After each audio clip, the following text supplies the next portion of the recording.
Praise Lord children, you're all welcome to VVS, online VVS. ప్రతిసారి మనం పర్సనల్గా కలుసుకునే వాళ్ళం కదా. అయితే ఇప్పుడు చాలా రిస్ట్రిక్షన్స్ ఉన్నాయి, కోవిడ్-19 కరోనా వైరస్. సో ఇళ్లలో నుంచి బయటికి రావద్దని పదే పదే మనం వింటున్నాం. కాబట్టి మన ఆరోగ్యాలు కాపాడుకోవాలనుకుంటే ఇళ్లలోనే ఉండాలి, భద్రంగా ఉండాలి. అదే సమయంలో మన సమయాన్ని సద్వినియోగం చేసుకోవాలి. కాబట్టి మనం ఇప్పుడు ఆన్లైన్ VVS కలిగి ఉంటున్నాము. ప్రతిరోజు మనం ఇట్లాగా 10 o'clockకి గ్యాదర్ అవుతాము. మీరు గుర్తుపెట్టుకోండి, 10 days ఉంటుంది అది. ప్రార్థనతో బిగించేద్దామా? ప్రార్థన. కళ్ళు మూసుకోండి. 3 సంగతులు తెలుసు కదా మీకు. ప్రేయర్ అంటే మీరు ఇళ్లలో ఉన్నా కూడా ఈ 3 సంగతులు గుర్తుపెట్టుకోవాలి. ఫస్ట్ ఏంటి? ప్రేయర్ అంటే నీల్ డౌన్, మోకరించాలి. 2 చేతులు జోడించాలి, ఫోల్డ్ యువర్ హ్యాండ్స్. 3 కళ్ళు మూసుకోవాలి. ఓకేనా? ఈ 3 things చేద్దామా మరి?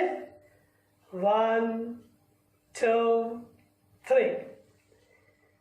ప్రేమగల మా తండ్రి, మా నమ్మకమైన దేవ, మమ్మల్ని ప్రేమించి లాస్ట్ VBS నుంచి ఈ VBS ఆన్లైన్ దాకా మీరు కాపాడినందుకు మీకు ఎంతో వందనాలు చెల్లిస్తున్నాము. మా చిన్నపిల్లలందరినీ మీరు క్షేమంగా ఉంచినందుకు మీకు వందనాలు. మా పిల్లలకి ఇచ్చిన హాలిడేస్కే కూడా వందనాలు తండ్రి. మా దేశంలోనూ, మా పట్టణంలో, ప్రపంచంలోని ప్రజలు కోవిడ్-19 ఈ వైరస్తో బాధపడుతున్నారు.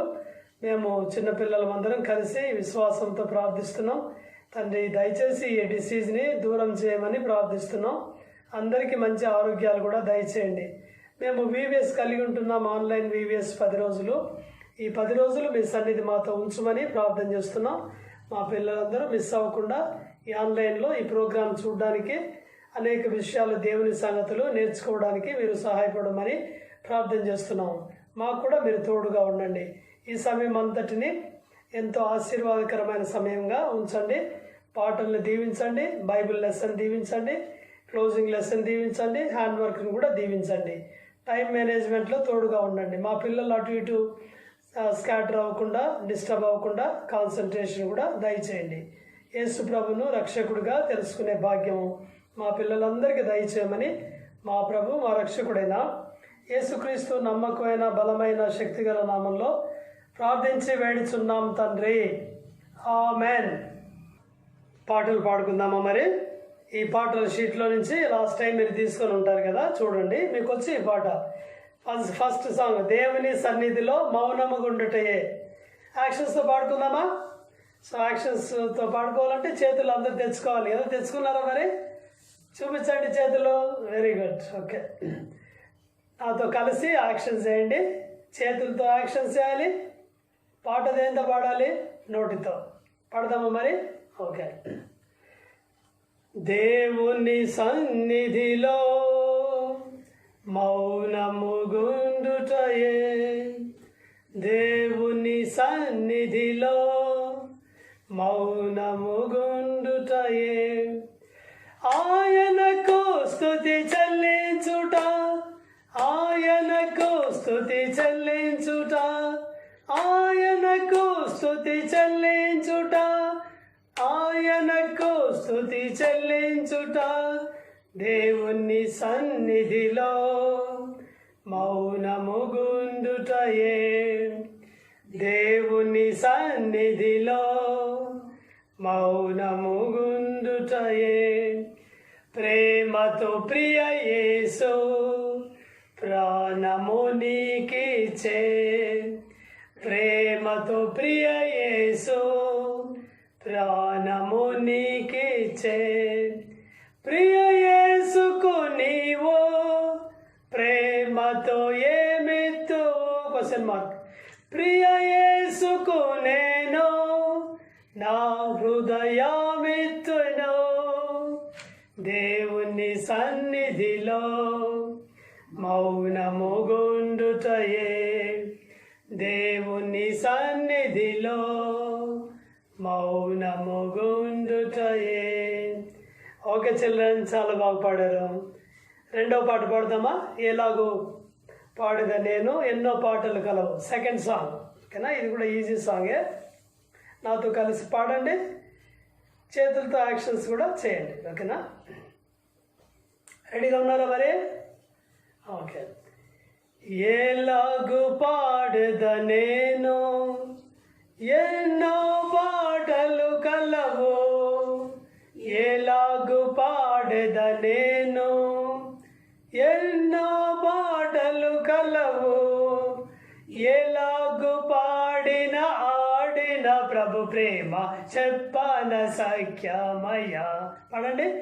ఎలాగు పాడిన ఆడిన ప్రభు ప్రేమ చెప్పన సఖ్యమయ. వేవేల వీణలు చాలవు, వేవేల మదెలలు చాలవు. పడండి. వేవేల వీణలు చాలవు, వేవేల మదెలలు చాలవు. ఎలాగు పాడిన ఆడిన ప్రభు ప్రేమ చెప్పన సఖ్యమయ. ఎలాగు పాడిన ఆడిన ప్రభు ప్రేమ చెప్పన సఖ్యమయ. 10 కోట్ల దూతలు చాలరు, 10 కోట్ల పరిశుద్ధులు చాలరు. పడండి. 10 కోట్ల దూతలు చాలరు, 10 కోట్ల పరిశుద్ధులు చాలరు. ఎలాగు పాడిన ఆడిన ప్రభు ప్రేమ చెప్పన సఖ్యమయ. ఎలాగు పాడిన ఆడిన ప్రభు ప్రేమ చెప్పన సఖ్యమయ. Very good. 3వ పాట పాడుకుందామా? సిల్వయే పాపికి రక్షణాధారము. ఈ మాటలు నాతో చెప్తారా మరి ఒకసారి? సిల్వయే పాపికి రక్షణాధారము, నిత్య జీవమిచ్చు మోక్ష మార్గము. రారండి పిల్లల్లారా కల్వరి చేరండి. సిల్వలో యేసు మీకై బలియాయన్. యేసు ప్రభు మన కొరకు కల్వరి సిలువలో చనిపోయాడు, మనకు రక్షణ ఇచ్చాడు, మోక్షం అంటే పరలోకం కూడా ఇచ్చాడు. చేతులు కట్టుకొని పాడదామా ఈ పాట? ఓకే. సిల్వయే పాపికి రక్షణాధారము, నిత్య జీవమిచ్చు మోక్ష మార్గము. రారండి పిల్లల్లారా కల్వరి చేరండి. సిల్వలో యేసు కై బలియాయన్. మళ్ళీ. సిల్వయే పాపికి రక్షణాధారము, నిత్య జీవమిచ్చు మోక్ష మార్గము. రారండి పిల్లల్లారా కల్వరి చేరండి. సిల్వలో యేసు మీకై బలియాయన్. Very good. 4వ పాట కూడా పాడదాము. ఇది కూడా చాలా ఈజీ సాంగే. నాతో చెప్పండి ఒకసారి. మా యేసు రాజా, మా యేసు రాజా, ప్రియ యేసు రాజా, ప్రియ యేసు రాజా, నిన్న నేడు నిరంతరము మారని మా రాజా, మా ఉల్లమందు ఉన్న ఎల్లరికి రాజా, షారోను రోజా, యేసు రాజు ఆయనే. ఓకే, పాడదామా మరి? మళ్ళీ చేతులు కట్టుకొని పాడదాం.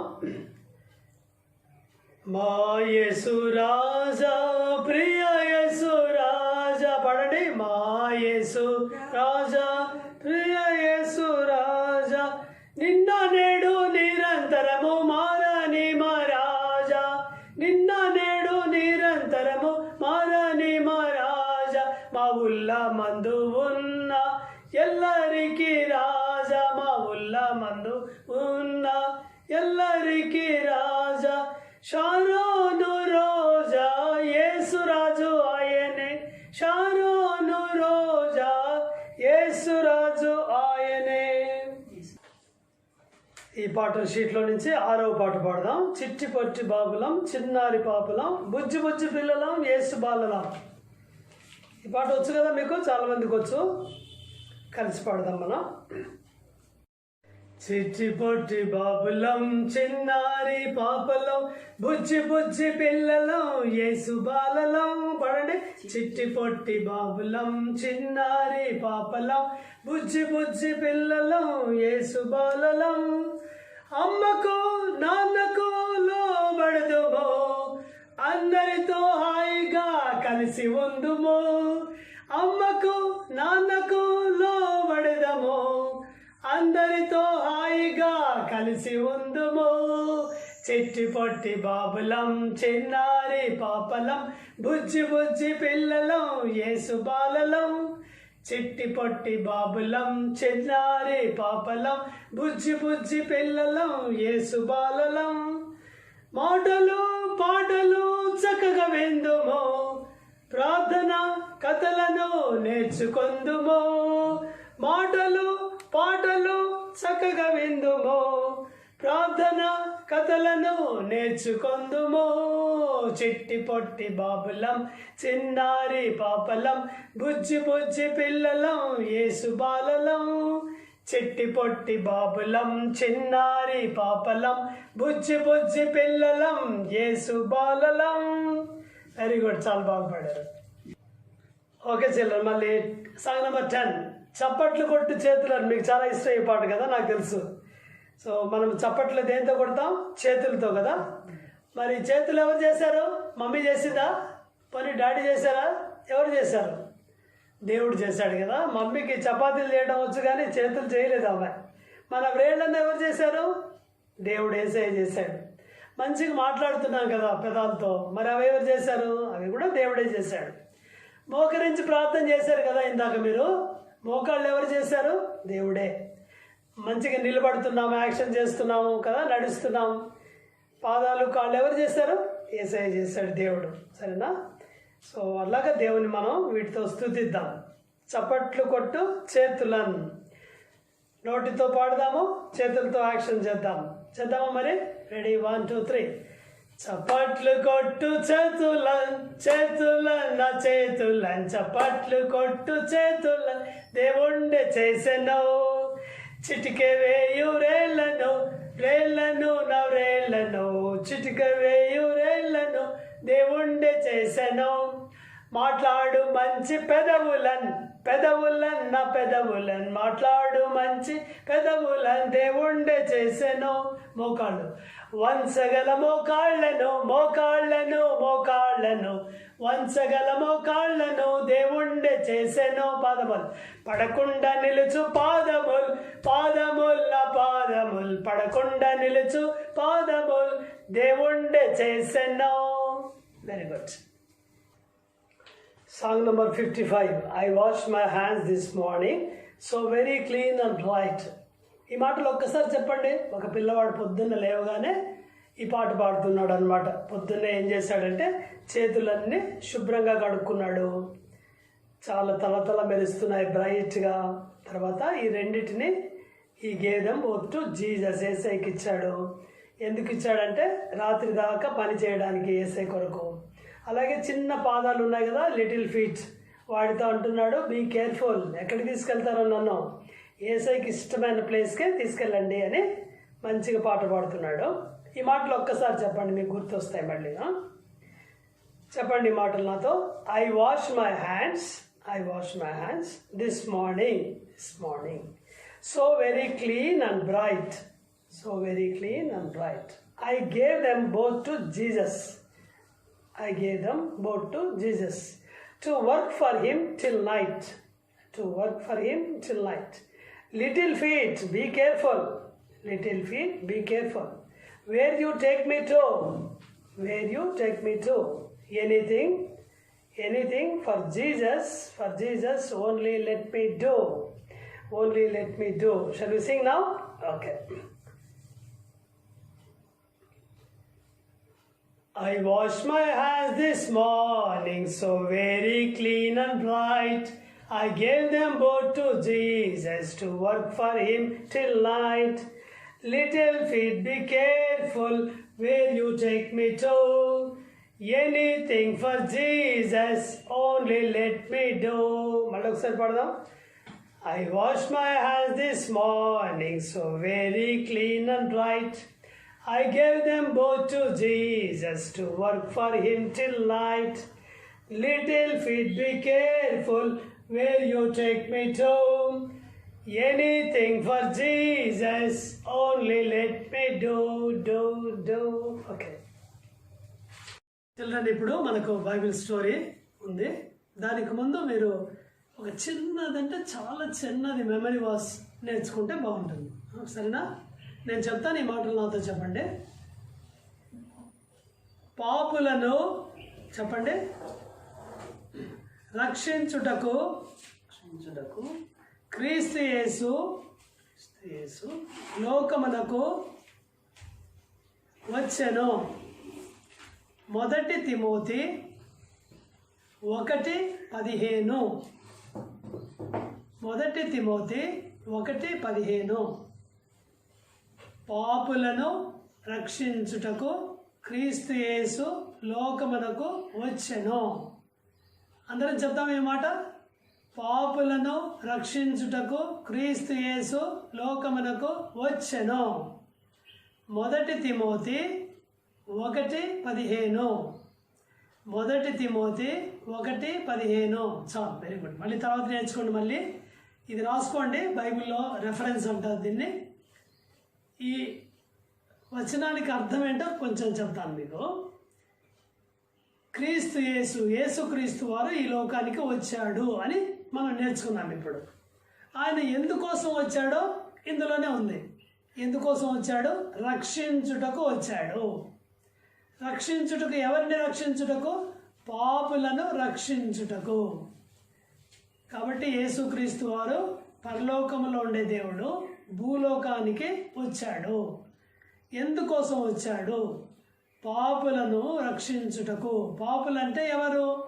మనం అందరము పాపం చేశామని దేవుని వాక్యం బైబిల్ చెబుతుంది. పాపం అంటే దేవునికి ఇష్టం లేని చేయటమే పాపము. అబద్ధాలు, చెడ్డ మాటలు, దొంగతనాలు, అల్లరి, అమ్మ నాన్న మాట వినకపోవడము, కొట్లాడటము, వేరే వాళ్ళని కొట్టడము, అసూయ, ఈర్ష, ఇవన్నీ కూడా దేవునికి ఇష్టం లేవు. ఇవన్నీ కూడా పాపమే. పాపంలో మనం చనిపోయామనుకోండి, నరకానికి, అగ్నిగుండానికి వెళ్తాం. అందుకని యేసయ్య ఏం చేశాడంటే పాపులైన మనల్ని పాపం చేయకుండా రక్షించడానికి వచ్చాడు. అలాగే పాపంలో చనిపోతే నరకము, అగ్నిగుండం ఉంది. దేవుడు శిక్షిస్తాడు, మళ్ళీ దాని నుంచి రక్షించడానికి వచ్చాడు. సరేనా? ఇది మనం గుర్తుపెట్టుకోవడానికి ట్రై చేద్దాం. సరే, ఈరోజు నేను చెప్పే కథ బైబిల్లోదే. ఇది లూకా సువార్త 10వ అధ్యాయంలో ఉంది ఈ స్టోరీ. మీరు బైబిల్లో ఉన్నవాళ్ళు ఈ బైబిల్లో చూసుకోవచ్చు. ఇది ఎక్కడుందో ఒకసారి గుర్తుపెట్టుకొని మీరు తర్వాత దీన్ని చదువుకోండి. లూకా సువార్త 10వ అధ్యాయంలో ఉంది. Luke gospel 10th chapter versus from 25 to 37. 25 నుంచి 37 వరకు ఈ స్టోరీ ఉంది. సరే, ఈ స్టోరీ మనం విందాం. దీన్ని సాధారణంగా ఏమని పిలుస్తారంటే గుడ్ సమారిటన్ స్టోరీ అని చెప్తారు. గుడ్ సమారిటన్ అంటే మంచి సమరయుని కథ. సాధారణంగా మన పుస్తకాల్లో కూడా, స్కూల్ బుక్స్లో కూడా ఈ స్టోరీస్ చిన్నప్పుడు రాసేవాళ్ళు. నీతి కథలు, వీటిలో ఇతరులకు మనము సహాయం చేయాలి అనే ఒక మోరల్ ఇందులో ఉంది. నీతి కథలాగా చెప్పేవారు. సో ఈ కథ యేసుప్రభు వారే చెప్పాడు. పారబుల్ అంటారు, ఉపమానము. లేకుంటే ఇది నిజంగా జరిగింది కూడా అయి ఉండొచ్చు, ఎందుకంటే ఈ కథలో కొన్ని ప్లేసెస్ కూడా దేవుడు చెప్తాడు. సో ఏం జరిగింది ఇక్కడ? యేసుప్రభు వారి దగ్గరికి ఒక బైబిల్ టీచర్ వచ్చి ఒకసారి నా పొరుగువాడు ఎవడు అని అడిగాడు. దానికి సమాధానంగా యేసుప్రభు వారు ఈ ఉపమానాన్ని చెప్తున్నాడు ఆయన. సో ఈ ఉపమానంలో యెరికో పట్టణానికి యెరూషలేము నుండి దిగి వెళ్ళే ఒక వ్యక్తి గురించి చెప్తున్నాడు. యెరూషలేం అంటే అక్కడ దేవాలయం ఉంది. దేవాలయంలో దేవునికి సేవ జరుగుతుంది. ఈ యాజకులు, లేవీయులు అనేవారు అక్కడ దేవుని సేవ చేసేవారు. యెరికో అనేదేమో యెరూషలేముకి చాలా దిగువన ఉండే పట్టణం. అది డెడ్ సీ అని ఉంది కింద, దానికి చాలా దగ్గరలో 10 మైళ్ళ దూరంలో ఉంటుంది. యెరూషలేం నుంచి యెరికోకు దాదాపు 18 మైల్స్. ఈ రోడ్ అంతా కూడా చాలా కఠినమైన, లేకుంటే చాలా అపాయకరమైన రోడ్డు అనమాట. అది భయంకరమైన రోడ్డు. దొంగలు కూడా ఉంటారు అక్కడ.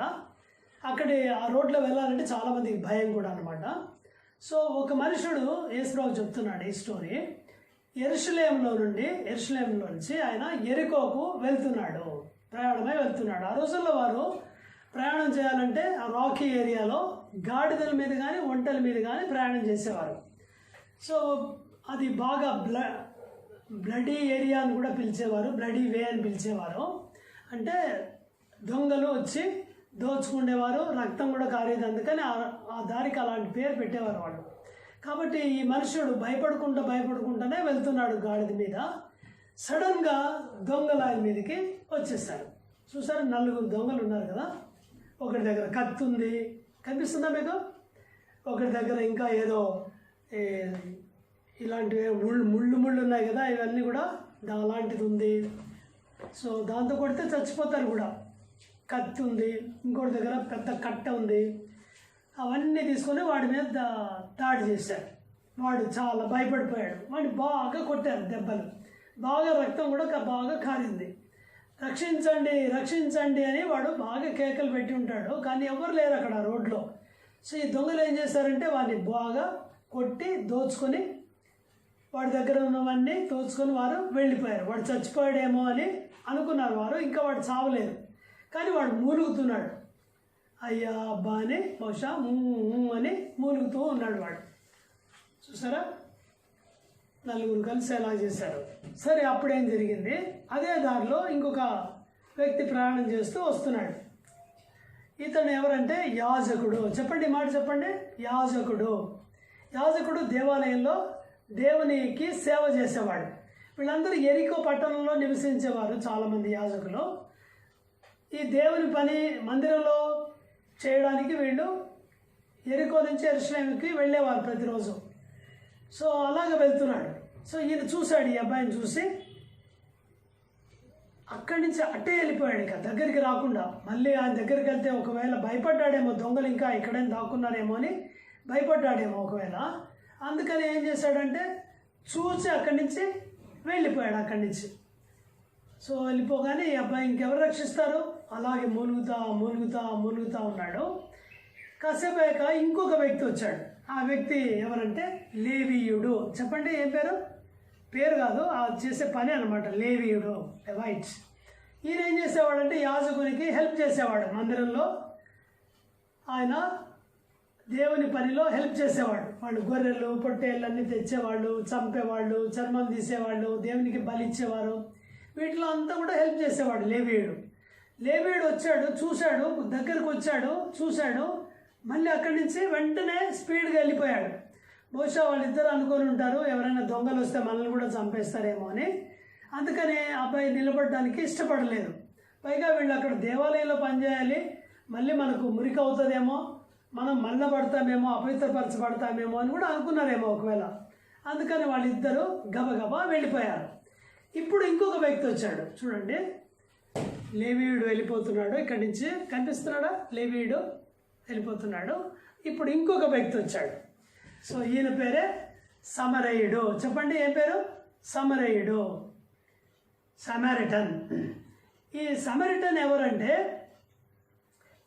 ఈ యాజకులు లేవీయులు ఇష్టపడని వ్యక్తి. ఈ యాజకులు లేవీయులు వీరందరూ కూడా యూదులు. వీరు సమరయులను ఇష్టపడరు, వారితో మాట్లాడరు, వాళ్ళతో షేక్ హ్యాండ్ ఇవ్వరు, వాళ్ళ నీళ్ళు తాగరు. ఎందుకంటే వారు ప్రేమించేవారు కాదు. వాళ్ళు ఇంకా ఏమని ప్రార్థన చేసేవారు కొంతమంది అంటే, వీళ్ళు చనిపోయి నరకానికి వెళ్ళాలి, పరలోకానికి వెళ్ళకూడదని కూడా ప్రార్థన చేసేవారు. వాళ్ళు ఒకవేళ కష్టంలో ఉంటే కూడా సమరయులు మనం హెల్ప్ చేయకపోయినా అదేం తప్పు కాదు అని కూడా అనుకునేవాడు. మన వాళ్ళకి అంటే వీళ్ళందరూ యూదా జాతి అని చాలా ప్రాచీనమైందంటే పాతది ఈ జాతి. సో దానికి సంబంధించిన వారు వీళ్ళందరూ యూదులని వీరిని పిలిచేవారు. సో యూదులైన మన వాళ్ళకి హెల్ప్ చేయాలి, కానీ సమరయులు అనే వాళ్ళకి హెల్ప్ చేయకూడదు, హెల్ప్ చేయకపోతే అదేం తప్పు కాదు అని కూడా అనుకునేవారట. సో అంత కఠినంగా ఉండేవారు. ఈయన ప్రయాణం చేసి వస్తున్నాడే యెరూషలేం నుంచి. ఈయన యూదుడు. యాక్చువల్గా యెరూషలేం నుంచి వస్తున్నాడంటే యూదుడే. సో ఆ యూదుడు వస్తున్నాడు, దారిలో దొంగల చేతిలో చిక్కాడు, కొర ప్రాణంతో ఉన్నాడు. సమరయుడు చూశాడు, తాను కూడా గాడిద మీద వచ్చాడు. సమరయుని చూసి సమరయుని దగ్గరికి వెళ్ళాడు. దగ్గరికి వెళ్ళి జాలిపడ్డాడు, మూలుగుతుంటే చచ్చిపోతాడేమో అని. ఇంకా చాలా మంచి పనులు చేశాడు. ఏం చేశాడంటే ఈ సమరయుడు దగ్గరకు వచ్చి జాలిపడి తన దగ్గర నూనె ఉంది, ద్రాక్ష రసం ఉంది. నూనె, ఒలివ నూనె మామూలుగా క్యారీ చేస్తారు వాళ్ళు, ఆలివ్ ఆయిల్ అంటాం కదా, ఇప్పుడు కూడా ఉంది. ద్రాక్ష రసం కూడా ఎప్పుడైనా దెబ్బలు తగిలితే టీంచర్లాగా వేస్తారు కదా కొన్నిసార్లు, ఆల్కహాల్ అట్లా పనిచేస్తుంది అన్నమాట. అంటే ఈ గాయాలకు మందులాగా పనిచేస్తుంది. సో ఆయన దగ్గర నూనె ఉంది, తర్వాత ఈ ద్రాక్ష రసం ఉంది, అది పోసాడు. పోసి దానికి కట్టు కట్టాడు, బట్టలు కూడా మంచి బట్టలు వేసి కట్టాడు. చూడండి ఎంత జాలితో చేస్తున్నాడు ఈ పనులన్నీ కదా. అందుకనే ఈ సమరేయుడిని మంచి సమరేయుడు అని కూడా పిలుస్తారు. ఇది కట్టిన తర్వాత ఏం చేశాడంటే అక్కడే వదిలిపెట్టుకోలేదు, తన గాడిద, సొంత గాడిద ఉంది కదా, గాడిద మీదకి ఎక్కించుకున్నాడు. ఎక్కించుకొని తీసుకెళ్ళాడు అతన్ని. ఎక్కడికి తీసుకెళ్ళాడంటే పూటకూళ్ళ ఇంటి వారి దగ్గరికి తీసుకెళ్ళాడు. పూటకూళ్ళ అంటే అర్థం ఏంటంటే ఇన్, ఐఎన్ఎన్, ఇన్ అంటే హోటల్. ఈ రోజుల్లో హోటల్ అంటాం మనం, అట్లాంటిది అనమాట. ఆ రోజుల్లో హోటల్స్ ఉండేవి కాదు కానీ ఇన్స్ అనేవి ఉండేవి. కొంతమంది ఇళ్లలోనే పెట్టుకునేవాళ్ళు అలాగా. సో తన సొంత గాడిద మీద ఎక్కించుకొని ఈ సమరయుడు నడుచుకుంటూ గాడిద పక్కన కొరప్రాణంతో ఉన్న ఈ అబ్బాయిని, దొంగల చేతిలో చిక్కి కొరప్రాణంతో ఉన్న ఈ అబ్బాయిని తీసుకొని వెళ్ళాడు. ఆ పూటకూల వాని ఇంటికి వెళ్ళిన తర్వాత చూడండి ఎట్లా తీసుకెళ్ళాడు చూస్తారా, కనిపిస్తుందా బొమ్మ? తన సొంత గాడి మీద ఎక్కించుకొని వెళ్తున్నాడు కదా, పూటకూల వాని ఇంటి దగ్గరికి వెళ్తున్నాడు. సరే, అంత దూరం ప్రయాణం చేశాక ఆ ఇంటికి వెళ్ళాడు.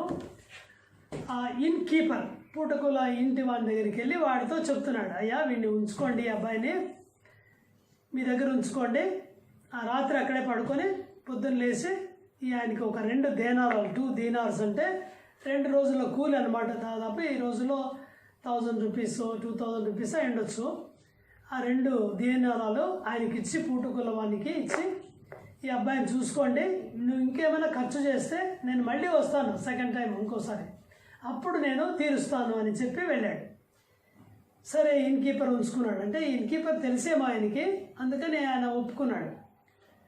ఈ దొంగల చేతిలో చిక్కిన వాడు ఇప్పుడు బాగయ్యాడు. చూసారా ఎంత మంచి సంగతి జరిగింది కదా. అందుకని ఈయనకు మంచి సమరేయుడు, గుడ్ సమారిటన్. నాకు ఎవరు పొరుగువాడు అని అడిగాడు కదా ఆయన బైబిల్ టీచరు. ఇప్పుడు యేసుప్రభు ఈ కథ చెప్పిన తర్వాత ఇలా అడుగుతున్నాడు, ఈ 3 ఉన్నారు కదా, ఈ 3లో ఎవడు ఈ దొంగల చేతిలో చిక్కిన వానికి పొరుగువాడయ్యాడు అని అడిగాడు. అంటే ఈయన అంటాడు, ఏమంటాడంటే సమరేయుడు అని చెప్పడు కానీ అతనికి ఎవరైతే సహాయం చేశారో అతడే అని అంటాడు. అంటే ఆ సమరేయుడు అనే మాట కూడా అనటం ఇష్టం లేదు, ఎందుకంటే ఈయన కూడా యూదుడు కాబట్టి. సో ఈ యూదుడైన ఈ బైబిల్ టీచర్కి సమరేయుడు అనే మాట నోటితో చెప్పడం కూడా ఇష్టం లేదు, అంత ద్వేషిస్తాడు అనమాట. ఈ కథ అదే పనిగా పర్పస్ఫుల్గా చెప్తున్నాడు ఆయనకి, ఎందుకంటే మీరు అంత ద్వేషిస్తున్నారు, మీరు తెలుసుకోవాలి. అలాంటి ద్వేషించే సమరయుడు తమను ద్వేషించే యూదులకు సహాయం చేస్తున్నాడు. తను కూడా ప్రాణాలు తెగించాడు కదా. ఒకవేళ దొంగలు వచ్చారనుకోండి, ఈ అబ్బాయికి హెల్ప్ చేసేటప్పుడు నూనె పోసి ద్రాక్షారసం పోసి కట్టేటప్పుడు దొంగలు వచ్చారనుకోండి, అప్పుడు ఏమయ్యేది? ఈయన కూడా చంపేసేవారు కదా, సమరయుడిని, గుడ్ సమరయుడిని కూడా చంపేసేవారు. అయితే ప్రాణాలు తెగించి ఇచ్చాడనమాట. చూసారా పిల్లలు, ఈ కథలో మనం ఏం నేర్చుకుంటామంటే ఈ గుడ్ సమారిటన్ ఎవరంటే యేసుక్రీస్తు వారు. గుడ్ సమారిటన్ ఎవరు? యేసుక్రీస్తు వారు. ఈ దొంగల చేతిలో చిక్కిన వాళ్ళు ఎవరు? మనమే దొంగల చేతిలో చిక్కింది. దొంగ ఎవరు? దొంగ సాతాను. మనందరం ఈ లోకంలో ఉన్న వాళ్ళందరం కూడా దొంగల చేతిలో చిక్కిన వాళ్ళము. వాడు మనల్ని బాగా దెబ్బలు కొడుతున్నాడు, అంటే పాపం చేస్తున్నాడు మనతో. అబద్ధాలు, చెడ్డ మాటలు, దొంగతనాలు, ఇవన్నీ కూడా మన శరీరానికి, ఆత్మకు జరిగిన గాయములు, దెబ్బలు, ఇవన్నీ కూడా పచ్చిపుండ్లవి. పిండబడలేదు, కట్టబడలేదు, అంటే గాయాల్లో నుంచి స్రవం కారుతూనే ఉంది. దేవుడు చూసినప్పుడు ఇవన్నీ చాలా అసహ్యంగా ఉన్నాయన్నమాట. పిల్లలారా, మనందరం కూడా ఈ పాపము వలన వచ్చిన గాయముల చేత, ఈ గాయముల నుంచి వచ్చిన దుర్వాసన చేత బాధపడుతున్నాం. దావీదు కూడా అంటాడు, మూర్ఖత వలన కలిగిన గాయముల నుంచి దుర్వాసన వస్తుంది అని చెప్తాడు దావీదు అనే రాజు. ఇది మనల్ని ఎక్కడికి తీసుకెళ్తుంది? ఈ గాయాలతోనే ఉంటే మనం నరకానికి వెళ్తాం, అగ్నిగుండానికి వెళ్తాం. అగ్ని ఆరదు, ప్రాణం పోదు, అక్కడ ఉండాలి. చూసారా పిల్లలు? అయితే యేసు ప్రభు వారు మంచి సమరయుడు, పరలోకం నుంచి ఆయన దిగి వచ్చిన మంచి సమరయుడు. ఈయన్ని వీరందరూ ఇష్టపడలేదు, యూదులు వీరందరూ కూడా. అయితే కూడా వారందరినీ రక్షించడానికే వచ్చాడు. మనం కూడా ఇష్టపడలేదు ఆయన్ని, యేసుప్రభు వారిని. యేసుప్రభు వారు వచ్చిన ఉద్దేశాన్ని కూడా మనకు అంతగా ఇష్టపడం. చాలామందికి ఇష్టం లేదు. అయితే కూడా ఇష్టపడని మన కోసం, మనం ప్రేమించకపోతే ప్రేమించని మనల్ని ప్రేమించాడు ఆయన. దేవుడు లోకాన్ని అంటే మనల్ని చాలా ప్రేమించాడు. ప్రేమించి ఏం చేశాడు? పాపులను ప్రేమించి ఆయన ఈ లోకానికి వచ్చాడు. మనము మెమరీ వర్స్ నేర్చుకున్నాం కదా, పాపులను రక్షించుటకు క్రీస్తు యేసు లోకమునకు వచ్చెను. యేసుప్రభు వచ్చాడు. చిన్న శిశువుగా పుట్టాడు ఆయన 2000 years బ్యాక్. కన్య మరియ కంటే పాపం లేకుండా పుట్టాడు, పాపం లేకుండా జీవించాడు, పాపం లేని రక్తాన్ని శిలువ మీద మనందరి కొరకు కార్చాడు. మన పాపపు గాయములు తీసివేయాలంటే ఏం చేయాలి? ఆయన మన కొరకు దెబ్బలు తిన్నాడు. మన అతిక్రమముల కొరకు ఆయన గాయపరచబడ్డాడు. మనకు పాపం వల్ల గాయాలు తగిలాయి. అయితే యేసుప్రభు తాను గాయపడ్డాడు. శిలువ మీద కొట్టారు, ఆయన ఉమ్మి వేశారు. మన పాపాలకు బదులుగానే ఆయన చనిపోయాడు. చూసారా పిల్లలు? యేసుక్రీస్తు వారు మనకు రక్షణ ఇవ్వడానికి, మనల్ని ప్రాణాపాయం నుంచి రక్షించడానికి, నరకం నుంచి రక్షించడానికి యేసయ్య తన ప్రాణాన్నే పెట్టాడు. ఈ మంచి సమరయుడు అయితే చనిపోలేదు కదా, కానీ ఈ యేసుప్రభు అనే మంచి సమరయుడు శిలువ మీద మన కొరకు చనిపోయి మనకు రక్షణ ఇచ్చాడు. యేసుప్రభు చనిపోయాడు, సమాధి చేయబడి తిరిగి లేచాడు 3వ రోజు. పిల్లలారా, యేసుక్రీస్తు వారు ఇప్పుడు మనల్ని ఈ సాతాను దొంగ నుంచి, పాపం నుంచి, నరకం నుంచి ఎలాగ తప్పిస్తాడో మనం ఇలా చెప్పాలి. యేసయ్య, దయచేసి నా పాపాలు క్షమించు, నీ రక్తంతో కడుగు, నా హృదయంలోకి రా అని అడిగితే చాలు. సరే, ఈ దొంగల చేతులు చిక్కినాడు. ఆ సమరయుడు గాయాలు కడుతుంటే సరే అని ఒప్పుకున్నాడు కదా, నాకు చేయొద్దు అంటే చేసేవాడు కాదు. మనం కూడా అలాగ ఒప్పుకోవాలి, అంగీకరించాలి, ఆయన అలో చేయాలి, అప్పుడు రక్షిస్తాడు. ఇప్పుడు మనము యేసుప్రభు పిల్లలు అవుతాం, మనల్ని రక్షించాడు. ఇప్పుడు మనం ఏం చేయాలి? మనము కూడా వెళ్ళి అలాగు చేయాలి. ఈయనతో అంటున్నాడు, ఈ ఉపమానం చెప్తున్న వ్యక్తితో, నీవును వెళ్ళి అలాగు చేయము. అతని మీద జాలిపడిన వాడే అని చెప్పాడు కదా ఆన్సరు. ఎవరు పొరుగువాడంటే అప్పుడు యేసయ్య చెప్పిన మాట, నీవును వెళ్ళి అలాగు చేయము. ఈ కథలో మనం నేర్చుకునేది, మనం కూడా అలాగ వెళ్ళి చేయాలి. అంటే సాధారణంగా ప్రజలు చెప్పేది ఏంటంటే, నీతి కష్టంలో ఉన్న వారికి సహాయం చేయాలి. వారు స్ట్రేంజర్స్ అయినా చేయాలి, మన వాళ్ళు కాకపోయినా చేయాలి. కొంతమంది మన వాళ్ళకి చేయాలంటారా? మన వాళ్ళు కాకపోయినా చేయాలి, శత్రువులైనా చేయాలి. అది చెప్పే పాఠం. అయితే దానికంటే ముఖ్యంగా ఇలాగా సాతాను చేతిలో చిక్కిన వారిని, పాపములో చిక్కి నరకానికి వెళ్తున్నారు చాలామంది, మన ఫ్రెండ్స్ వెళ్తున్నారు కదా, వారికి యేసుప్రభు గురించి చెప్పాలి. ఆయన దగ్గర ఉన్న మంచి మందు యేసుప్రభు రక్తం గురించి చెప్పాలి. దాని ద్వారా మనమే కట్లు కట్టాలి. మంచి సమరయుడిలాగా కట్లు కట్టి యేసుప్రభు చెంతకు మనం తీసుకురావాలి. ఈ దొంగల చేతిలో చిక్కిన వాడిని ఒక ఇన్కి తీసుకొచ్చాడు కదా. ఇన్ అంటే దేవుని మందిరము, లేకుంటే సంఘము, లేకుంటే సండే క్లాస్. సో అలాగే తీసుకొస్తే వాళ్ళు ఇంకా ఎక్కువ విషయాలు తెలుసుకుంటారు, సంపూర్ణంగా బాగవుతారు. మనకు పొరుగువాడు ఎవరంటే ఈ లోకంలో నశించిపోయేవారే. వారికి మనము యేసుప్రభు అనే మంచి సమరయుడు గురించి చెప్పాలి, యేసుప్రభు చెంతకు తీసుకురావాలి. పిల్లలారా, మనం కూడా అలా చేద్దాము. మరి వీవేస్లో మనము ఆన్లైన్ వీవేస్లో నేర్చుకున్న ఈ కథలో ఈ మంచి సమరయుడి ద్వారా నేర్చుకునే ఈ పాఠాన్ని గుర్తుపెట్టుకుందాం. ఇతరులకు కూడా, మన ఫ్రెండ్స్ కూడా చెప్తే మనం అప్పుడు వారికి గుడ్ నైబర్స్ అవుతాం. మన కంఠత వాక్యం ఒకసారి చెప్పుకుందామా? చెప్పండి నాతో. పాపులను రక్షించుటకు క్రీస్తు యేసు లోకమునకు వచ్చెను. 1 తిమోతి 1:15. పిల్లలు, ప్రార్థన చేసుకుందామా? మరి మీరు కూడా నాతో కలిసి ఈ మాటలు చెప్పండి. యేసయ్య, నేను కూడా సాతాను చేతిలో చిక్కి గాయపరచబడ్డాను. పాపము ద్వారా నరకానికి వెళ్తున్నాను. యేసయ్య, నా కొరకు మీరు మంచి సమరయుడిగా వచ్చినందుకు వందనములు. శిలువ మీద మీరు కార్చిన రక్తముతో నన్ను కడుగుతున్నందుకు వందనములు. యేసు ప్రభువా, నా పాపములన్నీ నేను ఒప్పుకుంటున్నాను. మీ శిలువ రక్తములో నా పాపములన్నీ కడిగి వేయండి. నా హృదయంలోనికి రండి. నన్ను నీ బిడ్డగా చేసుకొనండి. యేసు ప్రభు పేరిట నమ్మి వేడుచున్నాను తండ్రి. ఆమెన్. అలాగే కూర్చోండి పిల్లలు, నేను కూడా ప్రార్థన చేస్తాను. యేసు ప్రభువా, మంచి సమరయుడి కథను పిల్లలకు చెప్పడానికి ప్రయత్నించాము. ఇందులో ఉన్న ఆత్మీయమైన అర్థాన్ని గ్రహించి మా పిల్లలందరూ యేసు ప్రభును రక్షకుడిగా అంగీకరించే భాగ్యము అనుగ్రహించమని ప్రార్థిస్తున్నాము. మిగిలిన సమయము మాతో ఉండండి. యేసు ప్రభు పేరిట వేడుచున్నాము తండ్రి. ఆమెన్. Praise Lord children. మళ్ళీ ఇంకోసారి ఈ కోవిడ్ మూలంగా బీబీఎస్ ఉండదేమో అనుకున్నాం, కానీ ఎలాగైనా మీకన్నా నేను కనపడటానికి, లేకపోతే మిమ్మల్ని అలా చూడటానికి దేవుడు ఒక అవకాశం ఇచ్చాడు ఆన్లైన్లో. ఇంతవరకు మనం first day good Samaritan story నేర్చుకున్నాం కదా. మన తర్వాత ఇప్పుడు క్లోజింగ్ లెసన్ కూడా నేర్చుకుందాం. దానికి ముందు చిన్న హ్యాండ్ వర్క్ కూడా మీకు చూపిస్తారు.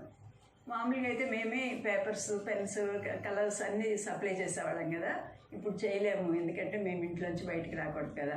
అందుకని చెప్పేసి మీరు మీ ఇంట్లో దొరికే వాటిలతో ఒక చక్కటి మంచి ఒక హ్యాండ్ వర్క్ చేసుకునేటట్లు ఈరోజు నేను చూపిస్తాను. మీకు కావాల్సిందంతా కూడా ఒక చిన్న పీస్ ఆఫ్ పేపర్. ఇది మీ స్క్రాప్ బుక్ ఉంటుంది కదా, స్కూల్లో పిల్లలందరికీ ఉంటుంది. ఒక స్క్రాప్ బుక్లో ఒక పేజీ తీసుకున్నారనుకోండి, మీకు ఇష్టమైన కలరు, దాన్ని ఒక 5-6గా ఇలాగా కట్ చేసుకోవచ్చు అనమాట. కట్ చేసుకున్న తర్వాత పంచింగ్ మిషన్ ఉంటుంది కదా, దాంతో ఇట్లాగా చిన్న హోల్ చేయండి. మా దగ్గర పంచింగ్ మిషన్ లేదు అంటే, లేకపోయినా కూడా పర్వాలేదు. ఇంకా ఏం కావాలంటే ఒక చిన్న రిబ్బన్ ముక్క కావాలి, ఒక పీస్ ఆఫ్ రిబ్బన్. ఈ రెండు తీసుకోండి. తీసుకున్న తర్వాత పంచింగ్ మిషన్ ఉంటేనేమో ఇలా హోల్డ్ చేసి దానిలోంచి ఇలాగా పెట్టి చిన్న ముడేసి వేయండి. లేకుంటేనేమో దీన్ని మీరు వీ షేప్లో ఇలాగా ఫోల్డ్ చేసి వీ షేప్లో దీన్ని ఇక్కడ పేస్ట్ చేయండి. ఇలా పేస్ట్ చేసేస్తే కూడా అయిపోతుంది. ఇదేమవుతుందంటే ఒక బుక్ మార్క్ అయిందనమాట. బుక్ మార్క్ అంటే అర్థం ఏంటంటే, బైబిల్ మనం కొంచెం చదువుకున్నాం అనుకోండి, తర్వాత ఆపేస్తాము, రేపు మిగతా చదువుతూ ఉంటాము. ఎక్కడ ఆపేసామో మనకు కొన్నిసార్లు గుర్తురాదు. అలాంటప్పుడు ఏం చేయాలంటే, ఎవ్రీడే మనం చదువుకున్న తర్వాత ఈ బుక్ మార్క్ పెట్టుకోవాలి. అయితే ఇది ఎంటీగా ఉండకుండా ఏం చేయాలంటే, కంఠత వాక్యం మీరు ఈరోజు ఏం నేర్చుకున్నారో ఆ కంఠత వాక్యము మీకు తెలుగు ఇష్టమైతే తెలుగు, ఇంగ్లీష్ ఇష్టమైతే ఇంగ్లీష్లో రాసుకోండి. నేను కూడా అలాగే ప్రిపేర్ చేసి రాసుకున్నాను. Christ Jesus came in to the world to save sinners, 1 Timothy 1:15 అని రాసుకున్నాను. తర్వాత ఇంకా ప్లేస్ మిగిలింది నాకు. అందుకని ఏం చేశానంటే ఒక చిన్న స్టిక్కర్ కూడా అతికించాను. మీరు కావాలంటే ఒక చిన్న పువ్వు కానీ ఫ్లవర్ బొమ్మ కానీ ఏమన్నా వేసుకోండి. స్టార్ ఉంటే దాన్ని స్టిక్ చేసుకోండి. ఏదో ఒకటి మీరు దానికి డిజైన్ లాగా వేసుకోవచ్చు. బ్యాక్ సైడ్ ఏమో పేరు రాసుకోండి. రాసుకున్న తర్వాత ఈ మెమరీ వర్స్ గుర్తుపెట్టుకోండి. ఒకటి చేయొద్దు, ఇంకా ఎక్కువ చేసుకోండి. చేసిన తర్వాత ఏం చేస్తారంటే, మీ ఫ్రెండ్స్ ఎవరైనా ఉన్నారు కదా, వాళ్ళకి ఇవ్వండి. వాక్యం కూడా వాళ్ళ ఇంట్లోకి వెళ్తుంది. నేనే చేశాను ఇది అని మీరు వాళ్ళకి చెప్పొచ్చు. తర్వాత కింద ఏదన్నా డిజైన్స్ కూడా వేసుకోవచ్చు. గుర్తుపెట్టుకుంటారు కదా. చేసిన తర్వాత వెనకాల VBS 2020 అని వెనకాల రాసుకొని మీ పేరు రాసుకొని ఇది చక్కగా భద్రంగా దాచిపెట్టుకోండి. సరే, మనం ఈరోజు క్లోజింగ్ లెసన్కి ముందు ఒక చిన్న ప్రార్థన చేసుకుందాము. ప్రేమగల మా పరలోక తండ్రి, ఇంతవరకు చేసిన సాయం బట్టి మీకు ఎన్నో వందనాలు ప్రభు. మరి తండ్రి, సింగింగ్లో అలాగే ప్రభు మెయిన్ లెసన్లో మాకు సహాయపడ్డారు తండ్రి. పిల్లలు ఈ హోంవర్క్ కూడా తండ్రి, మరి హ్యాండ్ వర్క్ని వాళ్ళ ఇంట్లో చేసుకోవడానికి కూడా ప్రభు కృపను అనుగ్రహించండి. నన్ను కూడా ప్రభు మీరు అర్థ ప్రొఫెషన్ కింద తెచ్చుకుంటుండగా తండ్రి, మరి ఈరోజు క్లోజింగ్ లెసన్లో కూడా ప్రభు మాకు సహాయం చేసి నడిపించమని, పిల్లలందరూ కూడా అటెంటివ్గా వినగలటానికి ప్రభు మరి సంగతులు ఈ స్టోరీని అర్థం చేసుకోవడానికి కూడా కృపను అనుగ్రహించమని మమ్మల్ని మీ చేతులకు అప్పగించుకుంటూ ఏసై పేరు పెట్టుకొని ప్రార్థిస్తున్నాం తండ్రి. ఆమె. సరే, ఈరోజు నేను ఏం చెప్పబోతున్నానంటే, ఒక గొప్ప వ్యక్తి, దైవజనుడు అంటారు. దైవజనుడు అంటే దేవుని కోసము నిలబడిన వ్యక్తి, దేవుని సేవకులైన ఆయన మొత్తం ఇండియా దేశాన్ని ఆయనలో ఇండియా దేశంలో ఒక గొప్ప మార్పు తీసుకొచ్చి మన ఇండియా దేశం అంటే మన దేశమే, మన దేశంలో చాలామంది యేసుప్రభుని తెలుసుకునేటట్లు చేశారు. తర్వాత మన హైదరాబాద్లోనే ఆయన ఉండి ఆయన ఈ సేవ అంతా కూడా చేశారు. ఆయన చేసిన చాలా విషయాలు ఉన్నాయి. ఆయన ఎలా సంఘాలు స్థాపించాడు, ఎలాగ యేసు ప్రభుని గురించి ఇతరులకు చెప్పాడు, ఎలాగా ఆయన ప్రభు కొరకు నిలబడ్డాడో ఇవన్నీ కూడా మనము నేర్చుకుంటాము. ఆయన పేరేంటంటే మీరు కొంతమంది వినే ఉండొచ్చు, బ్రదర్ భక్త్ సింగ్. చెప్పండి, బ్రదర్ భక్త్ సింగ్. కాబట్టి ఈయన భక్త్ సింగ్ ఆఫ్ ఇండియా అన్నమాట. మన సెంచురీస్లో, మన కాలంలో ఈయన ఎలాంటి సేవ చేశాడో మనము తెలుసుకుందాము. అయితే గలతీ 1:15 ఒక మాట రాశారు బైబిల్లో గలతీ అనేది ఒక బుక్ అన్నమాట. ఆయనను తల్లి గర్భమునందు పడినది మొదలుకొని నన్ను ప్రత్యేకపరిచి తన కృపచేత నన్ను పిలిచిన దేవుడు. భక్త్ సింగ్ గారు ఎప్పుడు ఈ మాట అనుకునేవాళ్ళు అనమాట. తల్లి గర్భమున అంటే అమ్మ పొట్టలో కడుపులో ఉండగానే దేవుడు ఏం చేశాడంటే నువ్వు నా కొరకు జీవించాలి అని చెప్పేసి అన్ని ఏర్పరచుకొని తర్వాత తన సేవ కొరకే పిలుచుకున్నాడు. ఎక్కడి నుంచి పిలుచుకున్నాడు, ఏ ఊరి నుంచి పిలుచుకున్నాడు, వాళ్ళ అమ్మ నాన్న ఎవరు, అవన్నీ కూడా ఈరోజు మనము నేర్చుకుందాం. సరే, భక్త్ సింగ్ గారి స్టోరీ మనం నేర్చుకోవాలంటే నియర్లీ 120 years బ్యాక్కి వెళ్ళిపోవాలి. 120 సంవత్సరాల క్రితము ఏం జరిగింది మన ఇండియాలో, ఆ సంగతి మనము తెలుసుకోవాలి. సరే, వెళదాం. వెనక్కి వెళ్తే 120 years అంటే మనకి వెనక్కి వెళ్ళామనుకోండి 1900. ఇప్పుడు 2020 కదా, 1900 ఆ ఇయర్లో అనమాట. ఆ ఇయర్లో అప్పుడు బ్రిటిష్ వాళ్ళు మనల్ని పరిపాలిస్తూ ఉన్నారు. తర్వాత 1947లో ఇయర్స్ కూడా గుర్తుపెట్టుకోవాలి మీరు. 1947లో ఒక మంచి విషయం జరిగింది మన దేశంలో. ఏం జరిగింది? ఇండిపెండెన్స్ వచ్చింది కదా, August 15, 1947లో. సరే, అప్పటికి ఇండిపెండెన్స్ ముందు ఇప్పుడు ఈ కథ జరిగి స్టార్ట్ అయినప్పుడు పాకిస్తాను, బంగ్లాదేశ్ ఈ రెండు కూడా మన ఇండియాలోనే కలిసి ఉండేవి. ఇప్పుడు పాకిస్తాన్ వేరైపోయింది కదా, బంగ్లాదేశ్ వాళ్ళు కూడా వేరుగా ఉన్నారు. అయితే వీళ్ళందరూ కూడా కలిసి ఒకటే భారతదేశము ఉండేదన్నమాట. అప్పుడు అలా ఉన్నప్పుడు ఈ బ్రిటిషర్స్ మనల్ని పరిపాలించారు. సరే, పరిపాలించినప్పుడు భక్త్ సింగ్ గారు ఎక్కడ పుట్టారంటే పంజాబ్ అన్న ప్లేస్లో పుట్టారు. పంజాబ్ అనే స్టేట్ ఉంది కదా, మనకు బాగా తెలుసు. పంజాబ్ స్టేట్లో పుట్టారనమాట. పంజాబ్ అంటే మీనింగ్ తెలుసా మీకు? పంజాబ్ అంటే 5 rivers అని అర్థం, 5 నదులు అని అర్థం అన్నమాట. మనకి పంజాబ్ దగ్గర పైన ఒక పెద్ద నది ఉంది. ఆ నది ఏంటో తెలుసా మీకు? సింధు నది అంటారు కదా, లేకపోతే రివర్ ఇండస్ అంటారు. ఇండస్ అనే రివర్ ఉంది కదా. అయితే మన ఇండియాకు కూడా ఆ పేరు ఆ ఇండస్ అనే రివర్ని బట్టే వచ్చిందని కూడా చెప్తారు. సరే, ఆ ఇండస్ రివర్ ఆ పంజాబ్ ఆ ప్రాంతాల్లో ప్రవహిస్తున్నప్పుడు 5 rivers అన్నారు కదా, అది ఏమైందంటే 5 భాగాల కింద దాని ఉపనదులు అంటారు అనమాట, లేకపోతే ట్రిబ్యూటరీస్ అంటారు ఇంగ్లీష్లో అయితే. ట్రిబ్యూటరీస్, ఈ 1 river పెద్ద రివరు 5 rivers కింద అది అలాగా అయిపోయిందనమాట. అయిపోయి 5 partsలోకి వెళ్ళిపోయి ఆ 5 partsలో కూడా మంచి నీళ్ళన్నీ వచ్చి చాలా బాగా పంటలన్నీ పండుతూ ఉంటాయి. మీకు తెలుసా 5 rivers ఏంటో? అంత మనకి చిన్నప్పుడు సోషల్ స్టడీస్లో కూడా మనం నేర్చుకుంటాం కదా. చినాబ్, రావి, బియాస్, సట్లెజ్, జీలం, 5 rivers ఉన్నాయి. అయితే ఈ జీలం అని ఉంది కదా, ఆ జీలం అనేది చాలా పెద్ద రివర్ అనమాట. ఈ 5లో మీరు సోషల్ స్టడీస్ ఈ సంగతి కూడా నేర్చుకొని ఉంటారు. అలెగ్జాండర్ ద గ్రేట్ అని ఉన్నాడు కదా, దేశాలన్నీ జయించుకుంటూ వచ్చాడు. వచ్చిన తర్వాత మన ఇండియాను కూడా జయించాలనుకున్నప్పుడు ఆయన జీలం నదంట చాలా పొరుగుతుందనమాట. అది అసలు దాటలేక చాలా కష్టపడి ఆ సైనికులందరూ కూడా అది దాటుకొని వచ్చారనమాట. దాటుకొని వచ్చేటప్పటికే వాళ్ళు చాలా అలిసిపోయారు. ఇండియాని వాళ్ళు కాంపర్ చేయలేక ఇంకా అక్కడి నుంచి మళ్ళీ బ్యాక్ ఆయన వెళ్ళిపోయాడు, చనిపోయాడు కూడా అనమాట. కాబట్టి అంత గొప్ప పేరు ఉంది ఆ జీలం నదికి. తర్వాత ఆ జీలం నది ఒడ్డున ఇక్కడ ఇప్పుడు పంజాబ్ ఆ స్టేట్లో జోయా అనే ఒక చిన్న ఊరుందంట. ఇప్పుడు మొత్తం ఇండియా అంతా కలిసి ఉన్నప్పటి సంగతి చెప్తున్నాను కదా. ఇప్పుడు ఏమైపోయిందంటే ఆ జీలం నది, ఆ జోయా, ఆ లాహోర్ అవన్నీ వాళ్ళకి ముందు మనకు కలిసి ఉండేవి. అవన్నీ కూడా డివైడ్ అయిపోయిన తర్వాత పాకిస్తాన్కి వెళ్ళిపోయినాయి. కాబట్టి భక్త్ సింగ్ గారు పుట్టిన జోయా అన్న ఊరు అవన్నీ కూడా ఇప్పుడు పాకిస్తాన్లో ఉన్నాయి, ఇండియాలో లేవన్నమాట. సరే, అప్పుడు ఆ జోయా అన్న ఊరు చాలా బాగుండేదంట. వాళ్ళ నాన్నగారు జవహర్ మల్ అనమాట. జవహర్ మల్ ఆయన వాళ్ళ నాన్నగారి పేరు. తర్వాత వాళ్ళ మమ్మీ పేరేమో లక్ష్మీబాయి. ఈ వాళ్ళిద్దరు కూడా ఆ ఊర్లో ఉండేవాళ్ళు. వాళ్ళ నాన్నగారు ఏం చేసేవాళ్ళు అంటే, మంచిగా 5 నదులు ఉన్నాయి కదా, జీలం నది వాళ్ళకి చాలా దగ్గరగా ఉంది. సరే, అక్కడ ఇరిగేషన్ కెనాల్స్ అంటారు, అంటే పంట కాలువలు అంటారు కదా, చిన్న చిన్న పంట కాలువలన్నీ తవ్వటానికి కాంట్రాక్ట్. అక్కడ కాంట్రాక్ట్స్ తీసుకొని ఆయనకి చాలా బాగా డబ్బులు వచ్చాయి. ఆయన చేతి కింద చాలామంది పన్నోళ్ళు ఉండేవాళ్ళు. ఆ ఊర్లో మొత్తంలో ఆయనే రిచెస్ట్ మ్యాన్ అనమాట. అంతేకాకుండా అందరికీ మామూలు చిన్న చిన్న ఇళ్ళు ఉంటే, మొత్తం జోయా అన్న ఆ విలేజ్లో ఈయనకి ఒక్కడికే 2 స్టోరీ బిల్డింగ్ ఉందంట. అంత గొప్పవాళ్ళు అనమాట, చాలా రిచ్ పీపుల్ అలా ఉండేవాళ్ళు. సరే, జవహర్లాల్ లక్ష్మీబాయి వాళ్ళిద్దరు కూడా అన్ని పైసలు ఉన్నాయి, జాబులు ఉన్నాయి, అన్నీ బాగున్నాయి, కానీ దిగులుగా ఉండేవాళ్ళు అంట. ఎందుకు దిగులుగా ఉండేవాళ్ళు అంటే, వాళ్ళకి పిల్లలు లేరనమాట.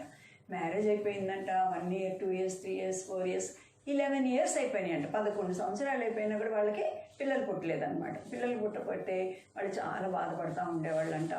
తర్వాత వాళ్ళ వంశంలో ఏంటంటే, ఒక 5 generations నుంచి అస్సలకి బాయ్ పుట్టట్లేదంట, అందరు గర్ల్సే పుడతా ఉన్నారనమాట. అందుకని వీళ్ళు అనుకుంటా ఉండేవారంట, మాకు తప్పక బాయ్ పుట్టాలి ఈసారి, మాకు కనుక బాయ్ పుట్టినట్లయితే మేము అక్కడ లాహోర్కి జోయాకి గ్రామం దగ్గరలో ఈ గురునానక్ అని సిక్కు మతస్థులు ఉంటారు కదా, వీళ్ళేమో హిందూస్, వీళ్ళు పంజాబీ హిందూస్ అనమాట.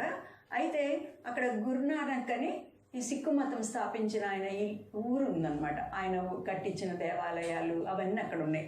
అందుకని చెప్పేసి వీళ్ళకి హిందూ మతంలో దేవుళ్ళని పూజించేవాళ్ళు, కానీ గురునానక్ అంటే కూడా చాలా ఇష్టం అనమాట. సిక్కు మతం కూడా వాళ్ళు చాలా ఫాలో అవుతూ ఉండేవాళ్ళు. వాళ్ళకి పిల్లలు లేరనుకోండి, అందరు వాళ్ళు ఏం చేసేవాళ్ళు అంటే, గురునానక్ వాళ్ళ టెంపుల్కి వెళ్ళేసి, అయ్యా మాకు పిల్లోడిని కనుక ఇచ్చామంటే సిక్కులాగా పెంచుతాము, సిక్కులాగే చూసుకుంటాము అనేవాళ్ళు. సిక్కులాగా పెంచడం అంటే ఏంటి, వాళ్ళు హెయిర్ కట్ చేసుకోరు అనమాట. వాళ్ళు లాంగ్ హెయిర్ పెట్టుకుంటారు. పైన మెన్ కూడా ఒక టర్బన్ కట్టుకుంటారు. తర్వాత వాళ్ళకి చేతికి ఒక కడియం వేసుకుంటారు, బ్రేస్లెట్ లాగా వేసుకుంటారు, ఒక చిన్న నైఫ్ కూడా పెట్టుకుంటారు. వాళ్ళ కొన్ని రూల్స్ అండ్ రెగ్యులేషన్స్ ఉంటాయి అన్నమాట. కాబట్టి మా అబ్బాయికి హెయిర్ కట్ చేయకుండా సిక్ ఎట్లా ఉంటాడో అలా పెంచుతానయ్యా, ఒక్క కొడుకును నాకు వస్తే బాగుండు అని చెప్పేసి గురునానక్ దగ్గర ఆమె వెళ్ళి ప్రేయర్ చేసుకుంటా ఉండేదంట లక్ష్మీబాయి. ఇటు హిందూ గాడ్స్ చేసుకునేది ఎక్కువగా, మళ్ళీ గురునానక్ టెంపుల్లో కూడా వెళ్ళి ప్రేయర్ చేసుకుంటా ఉండేది. సరే, అలా చేసుకుంటా ఉంటుంటే ఒకసారి ఆమె ప్రెగ్నెంట్ అవుతుంది. ఇంకా ఎంత హ్యాపీగా ఫీల్ అవుతారంటే, నేను ప్రేయర్ చేసుకుంటున్నాను కదా గురునానక్ దగ్గరికి వెళ్ళి, తప్పక నాకు అబ్బాయే పుడతాడని చాలా హ్యాపీగా ఉన్నారంట. సరే, ఆ రోజు వచ్చేసిన తర్వాత గర్ల్ బేబీ పుట్టిందంట. గర్ల్ బేబీ పుట్టేటప్పటికి వాళ్ళు చాలా డిస్కరేజ్ అయిపోయారు. మన ఇండియాలో ఈ రోజుకి కూడా ఎందుకో కానీ గర్ల్ బేబీ పుట్టిందంటే ఆడపిల్ల పుట్టిందా అని అంటూ ఉంటారు కదా. ఏసైకి అయితే అట్లా లేదు, గర్ల్స్ అయినా బాయ్స్ అయినా ఒకటే. ఇంకా బైబిల్లో బాయ్స్ కన్నా కూడా దేవుడు ఏం చేస్తాడంటే, గర్ల్స్ని విమెన్నే మంచిగా వాడుకున్నాడు. అందరి కోసం, గర్ల్స్ కోసం బాయ్స్ కోసం యేసుప్రభు మన కోసం శిలువ మీద చనిపోయాడు. సంఘంలో కూడా అందరినీ ఒకేలాగా దేవుడు ప్రేమిస్తున్నాడు. కాబట్టి ఆడపిల్ల మగపిల్లని తెలియదు, భేదం లేదు మన క్రైస్తవులకైతే, మన దేవునికైతే. అయితే ఇక్కడ ఇండియాలో ఈ రోజుల్లో కూడా అట్లా ఫీల్ అవుతారు. ఆడపిల్లలు పుడితే ఇద్దరు ఆడపిల్లలు పుట్టారు, ఇంకొక నెక్స్ట్ బాయ్ పుడితే బాగుండు, అట్లా అంతా కూడా అనుకుంటూ ఉంటారు. సరే, వీళ్ళు గర్ల్ పుట్టినా కూడా వాళ్ళు ఏం హ్యాపీగా లేరు. సరే, అయినా కూడా పాపని సరే ఏదో ఒకటి పుట్టారు కదా అని పెంచుకుంటా ఉండి, ఆ పాపకి పార్వతి అని పేరు పెడతారంట. పార్వతి అని పేరు పెట్టిన తర్వాత అమ్మాయి పాపకి 1 year అట్లా ఉన్నప్పుడు ఒకసారి వాళ్ళ ఇంటికి ఒక సాధువు వచ్చాడంట. సాధువు అంటే అర్థం ఏంటంటే, వాళ్ళు హోలీ మ్యాన్ అంటారు. హోలీ మ్యాన్ అంటే ఒక ఈ సాఫ్రాన్ డ్రెస్ ఉంటుంది కదా, ఆరెంజ్ కలర్ సాఫ్రాన్ డ్రెస్సులు వాళ్ళు వేసుకొని, వాళ్ళు మెడలో ఇంతంత పూసలు వేసుకొని వాళ్ళు ఏదో పాటలు పాడుకుంటూ అట్లాగా తిరుగుతూ ఉంటారు అనమాట. వాళ్ళు ఎవరన్నా ఇళ్ళకి వస్తే వీళ్ళు చాలా హ్యాపీగా ఫీల్ అవుతారు. వాళ్ళకి భోజనం పెట్టడము, వాళ్ళకి డబ్బులు ఇవ్వడము, వాళ్ళ కాళ్ళు కడగటం అట్లంతా చేస్తూ ఉంటారు అనమాట. తర్వాత ఆ సాధువు వచ్చాడంట. వచ్చిన తర్వాత ఇంకా వాళ్ళమ్మ చాలా సంతోషంగా సాధువు వచ్చాడని కాళ్ళు కడిగి అవన్నీ చేసిన తర్వాత ఆయన ఒక మాట చెప్పాడంట, అమ్మ నీకు ఇప్పుడు ఒక గర్ల్ బేబీ ఉంది కదా, ఇప్పుడు నెక్స్ట్ మళ్ళీ నీకు ఒక బాబు పుడతాడు, కానీ గుర్తుపెట్టుకో, ఒక బ్యాడ్ న్యూస్ చెప్తున్నాడు, ఒక గుడ్ న్యూస్ చెప్తున్నాడు అనమాట. నీకు అబ్బాయి పుడతాడని గుడ్ న్యూస్ చెప్తున్నాడు, కానీ అనగానే వీళ్ళకి చాలా భయం వేసింది, ఏంటి కానీ అంటున్నాడు ఏంటి అని. అయితే ఆ అబ్బాయి నీ దగ్గర ఉండడు, అబ్బాయి నీకు దూరంగా ఉంటాడు అని చెప్తే ఆమెకు పక్క చాలా హ్యాపీ అయిందంట. అబ్బాయి కావాలనుకుంటుంది కదా, మరి అబ్బాయి పుడతాడు కానీ నా దగ్గర ఉండడా, ఏదో చేద్దాంలే, ఎలాగైనా ఉంచుకుంటాను నా దగ్గర, అబ్బాయి పుడితే చాలు, అబ్బాయి పుడితే చాలు అని అనుకుంటా ఉంది. అనుకున్న తర్వాత మళ్ళీ ఈ 1901 ఇయర్లో ఈ పార్వతి అనే అమ్మాయి వాళ్ళకి పుట్టింది. తర్వాత 2 years అయిన తర్వాత 1903 అప్పుడు భగత్ సింగ్ గారు పుట్టారు. చూస్తారా వాళ్ళ మమ్మీ డాడీని చూస్తారా, జవహర్ లాల్, తర్వాత లక్ష్మీబాయి, తర్వాత భగత్ సింగ్ గారు తర్వాత పుట్టారు అనమాట. పుట్టిన తర్వాత వీళ్ళు సింగ్ అని పేరు కలిసి వచ్చినట్లు భక్త సింగ్ అని పేరు పెడతారు. ఆయన ఎప్పుడు పుట్టారంటే జూన్ 6వ తారీఖు సాయంత్రము 5 గంటలకు పుట్టారంట. 1903 జూన్ 6న ఈవినింగ్ 5 o'clockకి పుట్టే ఇంకా వాళ్ళు వెరీ వెరీ హ్యాపీ అనమాట. మాకు బాబు పుట్టాడు అని చెప్పేసి వాళ్ళు గురునానక్ టెంపుల్కి వెళ్ళి, అయ్యా మేము అనుకున్నట్లు మాకు బాబు ఇచ్చావు కదా, చాలా థ్యాంక్స్ నీకు, ఇదిగో మీ భగత్ సింగ్ అని పేరు పెట్టుకుంటాము, మా హిందూ పేరు కాకుండా సింగ్ అని వచ్చేటట్లు మేము పేరు పెట్టుకుంటున్నాము అని చెప్పేసి చేశారంట. తర్వాత ఆ చిన్న భగత్ సింగ్ గారు, ఆ చిన్న అబ్బాయి పెరిగి పెద్దవాడు అవుతున్నాడు అనమాట. పెద్ద అవుతుంటే చాలా ముద్దు ఉన్నాడంట, అంతా హ్యాపీగా ఉంది. కానీ వాళ్ళ అమ్మకి మనసులో మాటికి సాధు చెప్పిన మాటలు గుర్తొస్తున్నాయి అనమాట. సాధు ఏం చెప్పాడు, ఈ అబ్బాయి పుడతాడు కానీ నీ దగ్గర ఉండడు అన్నాడు కదా. అందుకని చెప్పేసి భగత్ సింగ్ గారు ఏం అడిగితే అది అమ్మ నాకు డబ్బులు అంటే ఇచ్చేస్తారు, లేకపోతే నేను అక్కడికి వెళ్తాను అంటే సరే వెళ్ళు, నేను నాకు అది కొని అంటే అది కొని, ఈ స్కూటర్ కొని అంటే ఏది అడిగితే అది అలాగా కొనిచ్చి, ఎక్కడ వెళ్ళిపోతాడో, ఈ కోపం వస్తే ఇంట్లోంచి ఏమన్నా పారిపోతాడేమో ఈ అబ్బాయి అని చెప్పేసి వాళ్ళు చాలా జాగ్రత్తగా పెంచుకుంటా ఉన్నారంట. అయితే భగత్ సింగ్ గారు మిగతా పిల్లల్లాగా ఉండేవాళ్ళు కాదంట. చిన్నప్పుడు చాలా మర్యాదగా పిల్లలందరూ బయట చేరి బాగా ఆడుకుంటా ఉంటుంటే ఈయన ఒక్కడే మాత్రము అక్కడ గురునానక్ టెంపుల్ ఉంది కదా, ఆ గురునానక్ టెంపుల్ దగ్గర అక్కడ ఒక ఇది ఉంటుందన్నమాట, అది స్టాండ్ లాగా ఉంటే దానిలో గ్రంథ్ సాహెబ్ అని వాళ్ళ రిలీజియస్ బుక్ ఉంటుంది.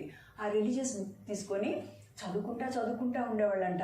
వాళ్ళ మమ్మీ చాలా ఆశ్చర్యపోతూ ఉండేది, ఏంటి చిన్న పిల్లోడు ఆడుకోడు, బయటికి పోడు, ఎక్కడికి పోడు, మాటికి టైం ఉంటే అక్కడికి వెళ్తాడు ఏంటి అని. తర్వాత భగత్ సింగ్ గారికి ఎందుకో నేను ఈ లోకంలో పుట్టింది, దేవుడు నన్ను ఎందుకో ఒక పని మీద పంపించాడు, చిన్నప్పుడే 8 years 9 yearsకే అలాంటి ఫీలింగ్స్ ఉండేయంట, నేను ఎందుకో పుట్టాను అని చెప్పేసి. తర్వాత ఆయన ఏం చేశాడంటే మరి నన్ను ఎవరు పుట్టించారు నేను తెలుసుకోవాలి అని చెప్పేసి ఆ బుక్ బాగా చదువుతా ఉన్నారంట. చదువుతూ ఉంటుంటే దానిలో ఒక విషయము, వాళ్ళు సిక్కులు ఏం నమ్ముతారంటే గురునానక్ వాళ్ళందరూ కూడా ఎవరైనా మనం ఒక సద్గురు అంటే ఒక గుడ్ ట్రూ లీడర్ని లేకపోతే ట్రూ టీచర్ని, ఒక ఆయన్ని మన జీవితంలో మనమే ఎన్నుకోవాలి. వాళ్ళు ఏం చెప్పరు, నువ్వు వీళ్ళని తీసుకో, నీ గురు కింద వాళ్ళని తీసుకో అని. ఆ టీచర్ని ఎన్నుకొని ఆ టీచర్ ఏం చెప్తే నువ్వు ఫాలో అవ్వాలి అని ఉందంట. అంటే ఈ అబ్బాయి అంతా చదువుతున్నాడు బుక్, ఆ టీచర్కి ఉండాల్సిన లక్షణాలు ఏంటి, ఎక్కడ దొరుకుతాడు మరి ఆ సద్గురు నాకు ఇప్పుడు కావాలి అనుకొని చెప్పేసి చాలా ఆయన వెతుకుతూ ఉన్నాడంట. వెతుకుతూ ఉంటుంటే ఎంత వెతికినా కూడా ఏమీ అలాంటి వాళ్ళు ఎక్కడ కనిపించలేదు, బుక్లో కూడా ఏమీ అర్థం కావట్లేదు. సద్గురు అయితే ఉండాలని ఉంది కానీ ఎలా ఉంటాడు, ఎక్కడ ఉంటాడో ఏమీ తెలియదు.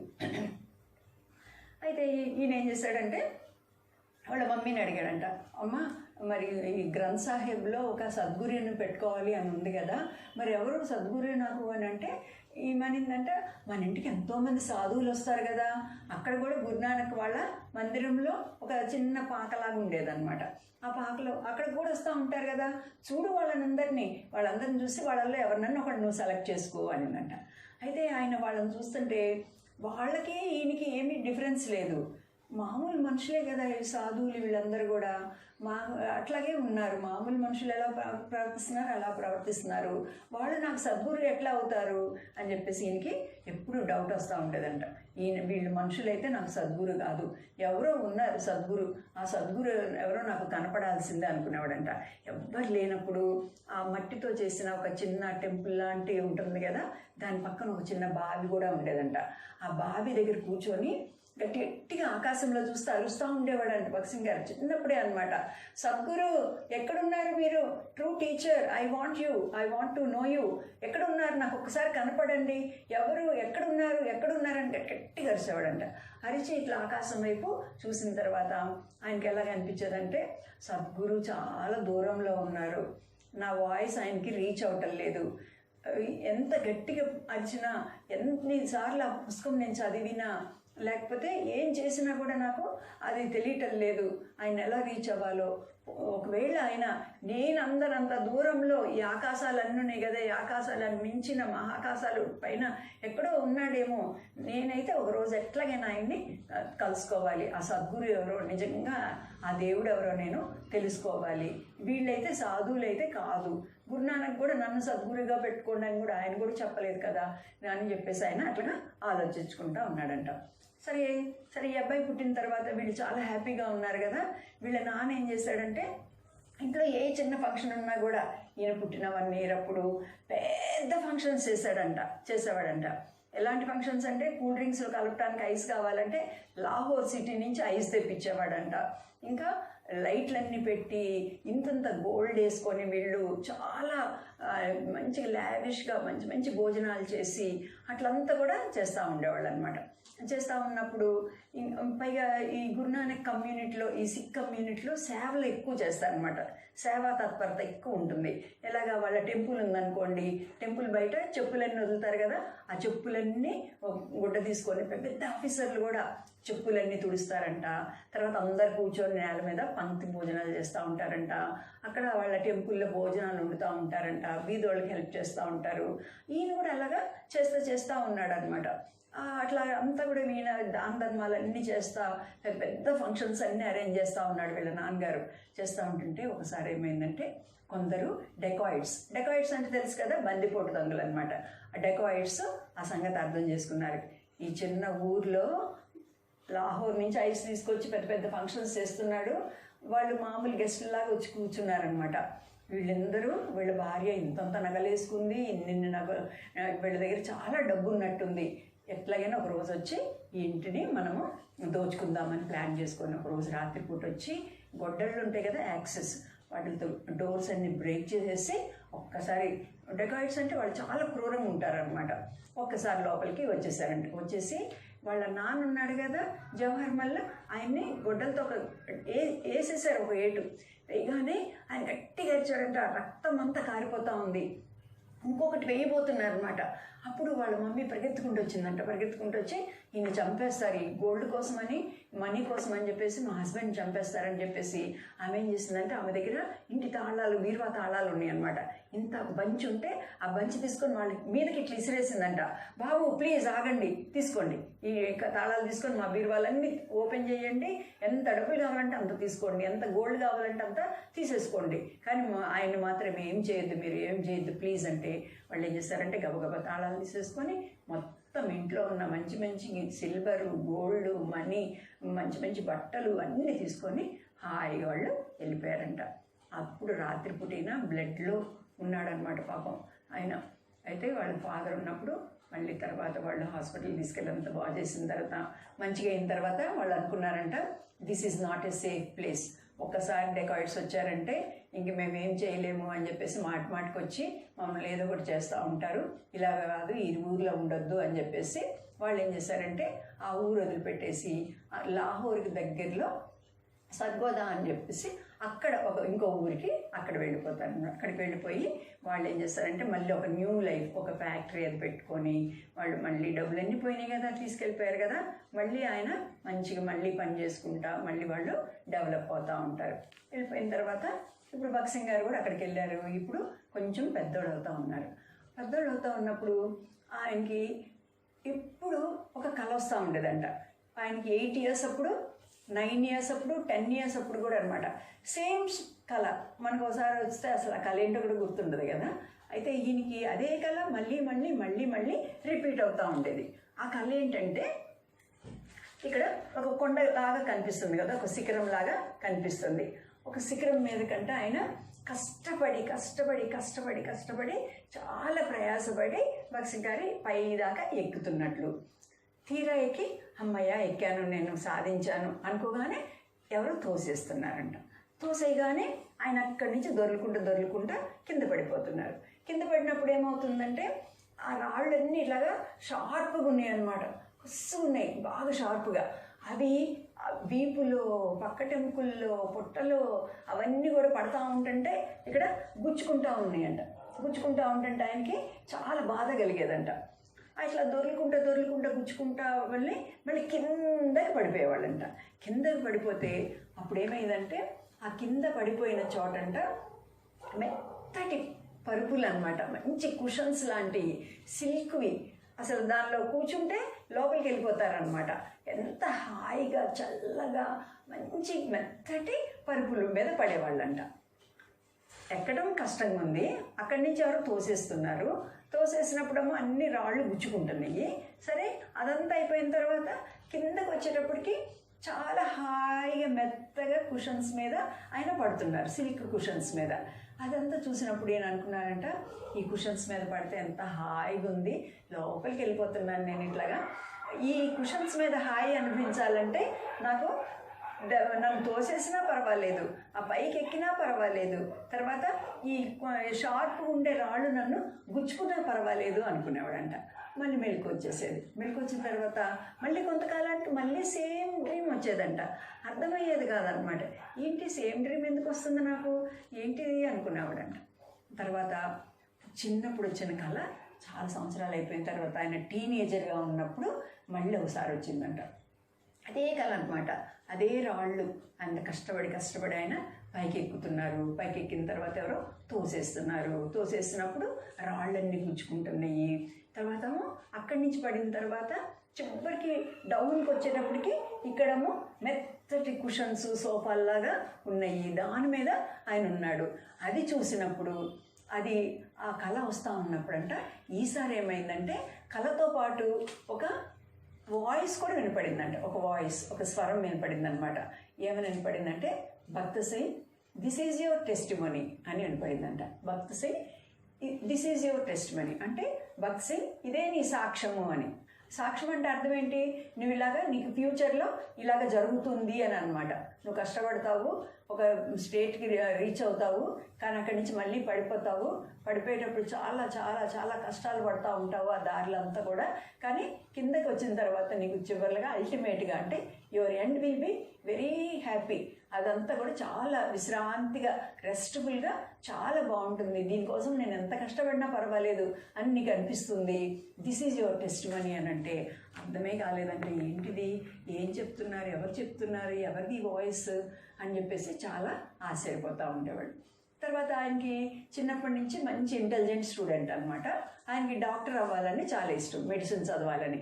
అందుకని ఏం చేస్తారంటే లాహోర్లో అక్కడ ఒక ఇంటి దగ్గర స్కూల్స్ అయితే బాగుండవు అని చెప్పేసి ఒక మిషనరీ స్కూల్ ఉందంట లాహోర్లో, ప్రెస్బిటేరియన్ మిషన్ స్కూల్ అని ఉంటే ఆ స్కూల్లో కొన్ని సంవత్సరాలు అక్కడ చదువుకున్నారనమాట. ఆ స్కూల్లో అక్కడ ఎట్లా ఉండేదంటే అది మిషనరీ స్కూల్ కాబట్టి క్రిస్టియన్ బాయ్స్ అందరినీ కూడా ఒక బ్లాక్లో ఉంచేవాళ్ళంట. అదర్ దెన్ వీళ్ళు ఉంటారు కదా, సిక్కులు కానీ, హిందూస్ కానీ, ముస్లిమ్స్ కానీ, వాళ్ళందరినీ వేరే హాస్టల్లో ఉంచేవాళ్ళంట. అయితే ఈ క్రిస్టియన్స్ అంటే ఎవరికి అసలు ఇష్టం లేదంట. అసలుకి ఈ ముస్లిమ్స్ అంటే కూడా ఇష్టం లేదు హిందూస్కి. అయినా కూడా ఆడుకునేటప్పుడు కలిసి ఆడుకునేవాళ్ళంట, భోజనం చేసేటప్పుడు కూడా కలిసి భోజనం చేసేవాళ్ళు. కానీ భక్సింగ్ గారి కంటే అన్ని సంవత్సరాలు హాస్టల్లో ఉన్నారే కానీ ఒక్కసారి కూడా ఆ క్రిస్టియన్స్ ఉండే హాస్టల్ గేటు దగ్గరికి వెళ్ళినట్లు కూడా అసలుకి గుర్తులేదు. ఆ టైంలో ఇప్పుడు ఈ కథ జరిగే ఎంతకాలం అయింది, 1920లో సంగతి చెప్తున్నాను. ఇప్పుడు 2020 అంటే 100 years బ్యాక్. ఈరోజు కూడా అలాగే ఉంది కానీ పరిస్థితి. ఆ రోజుల్లో క్రిస్టియన్స్ అంటే అస్సలు వాళ్ళకి ఇష్టంలా, ఎంత హేట్ చేసేవాళ్ళంటే అంత హేట్ చేసేవాళ్ళంట. దానికి మెయిన్గా ఒక 3 reasons ఉన్నాయి. మొదటి రీజన్ ఏంటంటే అప్పుడు ఇండియాని బ్రిటిషర్స్ రూల్ చేస్తున్నారు కాబట్టి బ్రిటిషర్స్ అందరు కూడా వాళ్ళు క్రిస్టియన్స్ కాబట్టి ఈ క్రిస్టియన్స్ అందరూ మంచోళ్ళు కాదు, వాళ్ళ దేశంలో వాళ్ళు ఉండకుండా ఇదంతా వచ్చి మమ్మల్ని ఇన్ని బాధలు పెడుతున్నారు కాబట్టి వీళ్ళు మంచోళ్ళు కాదు. పైగా బ్రిటిషర్స్ అందరు they are not true Christians, వాళ్ళేం విశ్వాసులు కాదు, బిలీవర్స్ కాదు. కాబట్టి వాళ్ళు ఏం చేసేవాళ్ళు అంటే తాగేవాళ్ళు, ఈ సిగరెట్లు తాగేవాళ్ళు, డాన్సులకి వెళ్ళేవాళ్ళు, అట్లంతా కూడా వాళ్ళ లైఫ్ ఉండేదన్నమాట. వాళ్ళ లైఫ్ చూసిన తర్వాత వీళ్ళు మంచోళ్ళు కాదు అని అనుకునేవాళ్ళంట. అనుకుని ఏం చేసేవాళ్ళంటే బ్రిటిష్ వాళ్ళ మీద పగ అనమాట. ఎలాగైనా మాకు ఇండిపెండెన్స్ కావాలి, వీళ్ళు వచ్చి మమ్మల్ని పరిపాలిస్తున్నారు, వీళ్ళని ఎల్లగొట్టాలి అని వాళ్ళకు ఉండేది. అప్పుడే పంజాబ్లో జులియన్ వాలా బాగ్ అని ఒక ఇన్సిడెంట్ జరుగుతుంది. అక్కడ డయ్యర్ అనే ఒక గవర్నరు అందరినీ ఇండియన్స్ని చాలామందిని కాల్ చేస్తారనమాట. వాళ్ళ ముందు ఇండియన్స్ వాళ్ళ బ్రిటిష్ లేడీస్ని కూడా కాల్చి చంపుతారు అగ్గిపెట్టి. అందుకని వాళ్ళు మళ్ళీ ఇట్లాగా చేస్తారు. చేసినప్పటి నుంచి అది ఇంకా ఎక్కువ అయిపోయిందనమాట. కాబట్టి ఫస్ట్ రీజను క్రిస్టియన్స్ అంటే బ్రిటిష్ వాళ్ళు, ఈ బ్రిటిష్ వాళ్ళు వచ్చి మమ్మల్ని పరిపాలిస్తున్నారు, మేము స్లేవ్స్ వాళ్ళ కింద, వాళ్ళు ఎక్కడి నుంచో వచ్చారు కాబట్టి వీ డోంట్ లైక్ క్రిస్టియానిటీ అని వాళ్ళు అనుకునేవాళ్ళంట. రెండోది ఏమైందంటే క్రిస్టియన్ మిషనరీస్ వచ్చేవాళ్ళు. క్రిస్టియన్ మిషనరీస్ వేరు, బ్రిటిష్ వాళ్ళు వేరు. మిషనరీస్ ఏం చేసేవాళ్ళు అంటే యేసుప్రభుని గురించి చెప్పడానికి, ప్రజలకు హెల్ప్ చేయడానికి వచ్చేవాళ్ళు అనమాట. వచ్చిన తర్వాత వాళ్ళు ఇండియాకి ఇక్కడికి రాగానే వాళ్ళు ఒక సంగతి నోటీస్ చేశారు. వీళ్ళల్లో చాలా క్యాస్ట్లు ఉంటాయి. హయ్యర్ క్యాస్ట్ అని కొందరు ఉంటారు, లోయర్ క్యాస్ట్ అని కొందరు ఉంటారు. హయ్యర్ క్యాస్ట్ వాళ్ళకి అన్ని ఫెసిలిటీస్ ఉంటాయి. లోయర్ క్యాస్ట్ వాళ్ళందరికి కూడా రోడ్లు ఊడ్చే పని, అది చేసే పని, పిచ్చి పనులు అవే ఇస్తారు. వీళ్ళని అసలు ఎవ్వరు వాళ్ళ ఊర్లో కూడా రానియరు, వీళ్ళ బావిలో కూడా నీళ్లు తాగనియరు అన్న సంగతి వాళ్ళు అర్థం చేసుకుని ఏం చేశారంటే ఆ బీద వాళ్ళకి, లోయర్ క్యాస్ట్ అనే వాళ్ళకి అందరికి కూడా చాలా హెల్ప్ చేయటము, వాళ్ళకి మెడిసిన్స్ ఇవ్వటము, ఫుడ్ ఇవ్వటము, వాళ్ళకి చదువు చెప్పటము అట్లంతా చేసేవాళ్ళంట.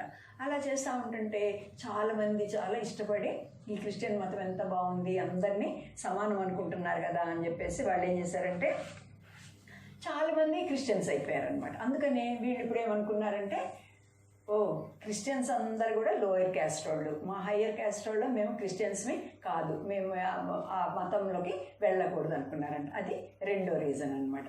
మూడో రీజను వాళ్ళు ఏమనుకునే వాళ్ళు అంటే ఇది ఎక్కడితో పరాయి మతము, ఏదో దేశం నుంచి వచ్చింది, ఏదో కాంటినెంట్ నుంచి వచ్చింది, అమెరికా వాళ్ళ మతము లేకపోతేనేమో అది బ్రిటిషర్స్ది, యూరోపియన్స్ మతము, మన మతం కాదు, మన దేశం మతం కాదు, ఇట్స్ ఎ ఫారిన్ రిలీజన్, మనం ఎందుకు ఫారిన్ రిలీజన్ని ఫాలో అవ్వాలి, మన రిలీజన్స్ మనకు ఉన్నాయి కదా అనుకునేవాళ్ళంట. కానీ ఇక్కడ వాళ్ళు అర్థం చేసుకున్న విషయం ఏంటంటే యేసుప్రభు అమెరికాలో పుట్టలేదు, యేసుప్రభు యూరోప్లో పుట్టలేదు, యేసుప్రభు ఆఫ్రికాలో కానీ ఆస్ట్రేలియాలోనూ పుట్టలేదు, కానీ యేసుప్రభు బెత్లెహేంలో పుట్టారు. ఆ బెత్లెహేం ఇస్రాయేల్ దేశంలో ఉంది. ఇస్రాయేల్ దేశం is part of Asia, India is also Asia కదా.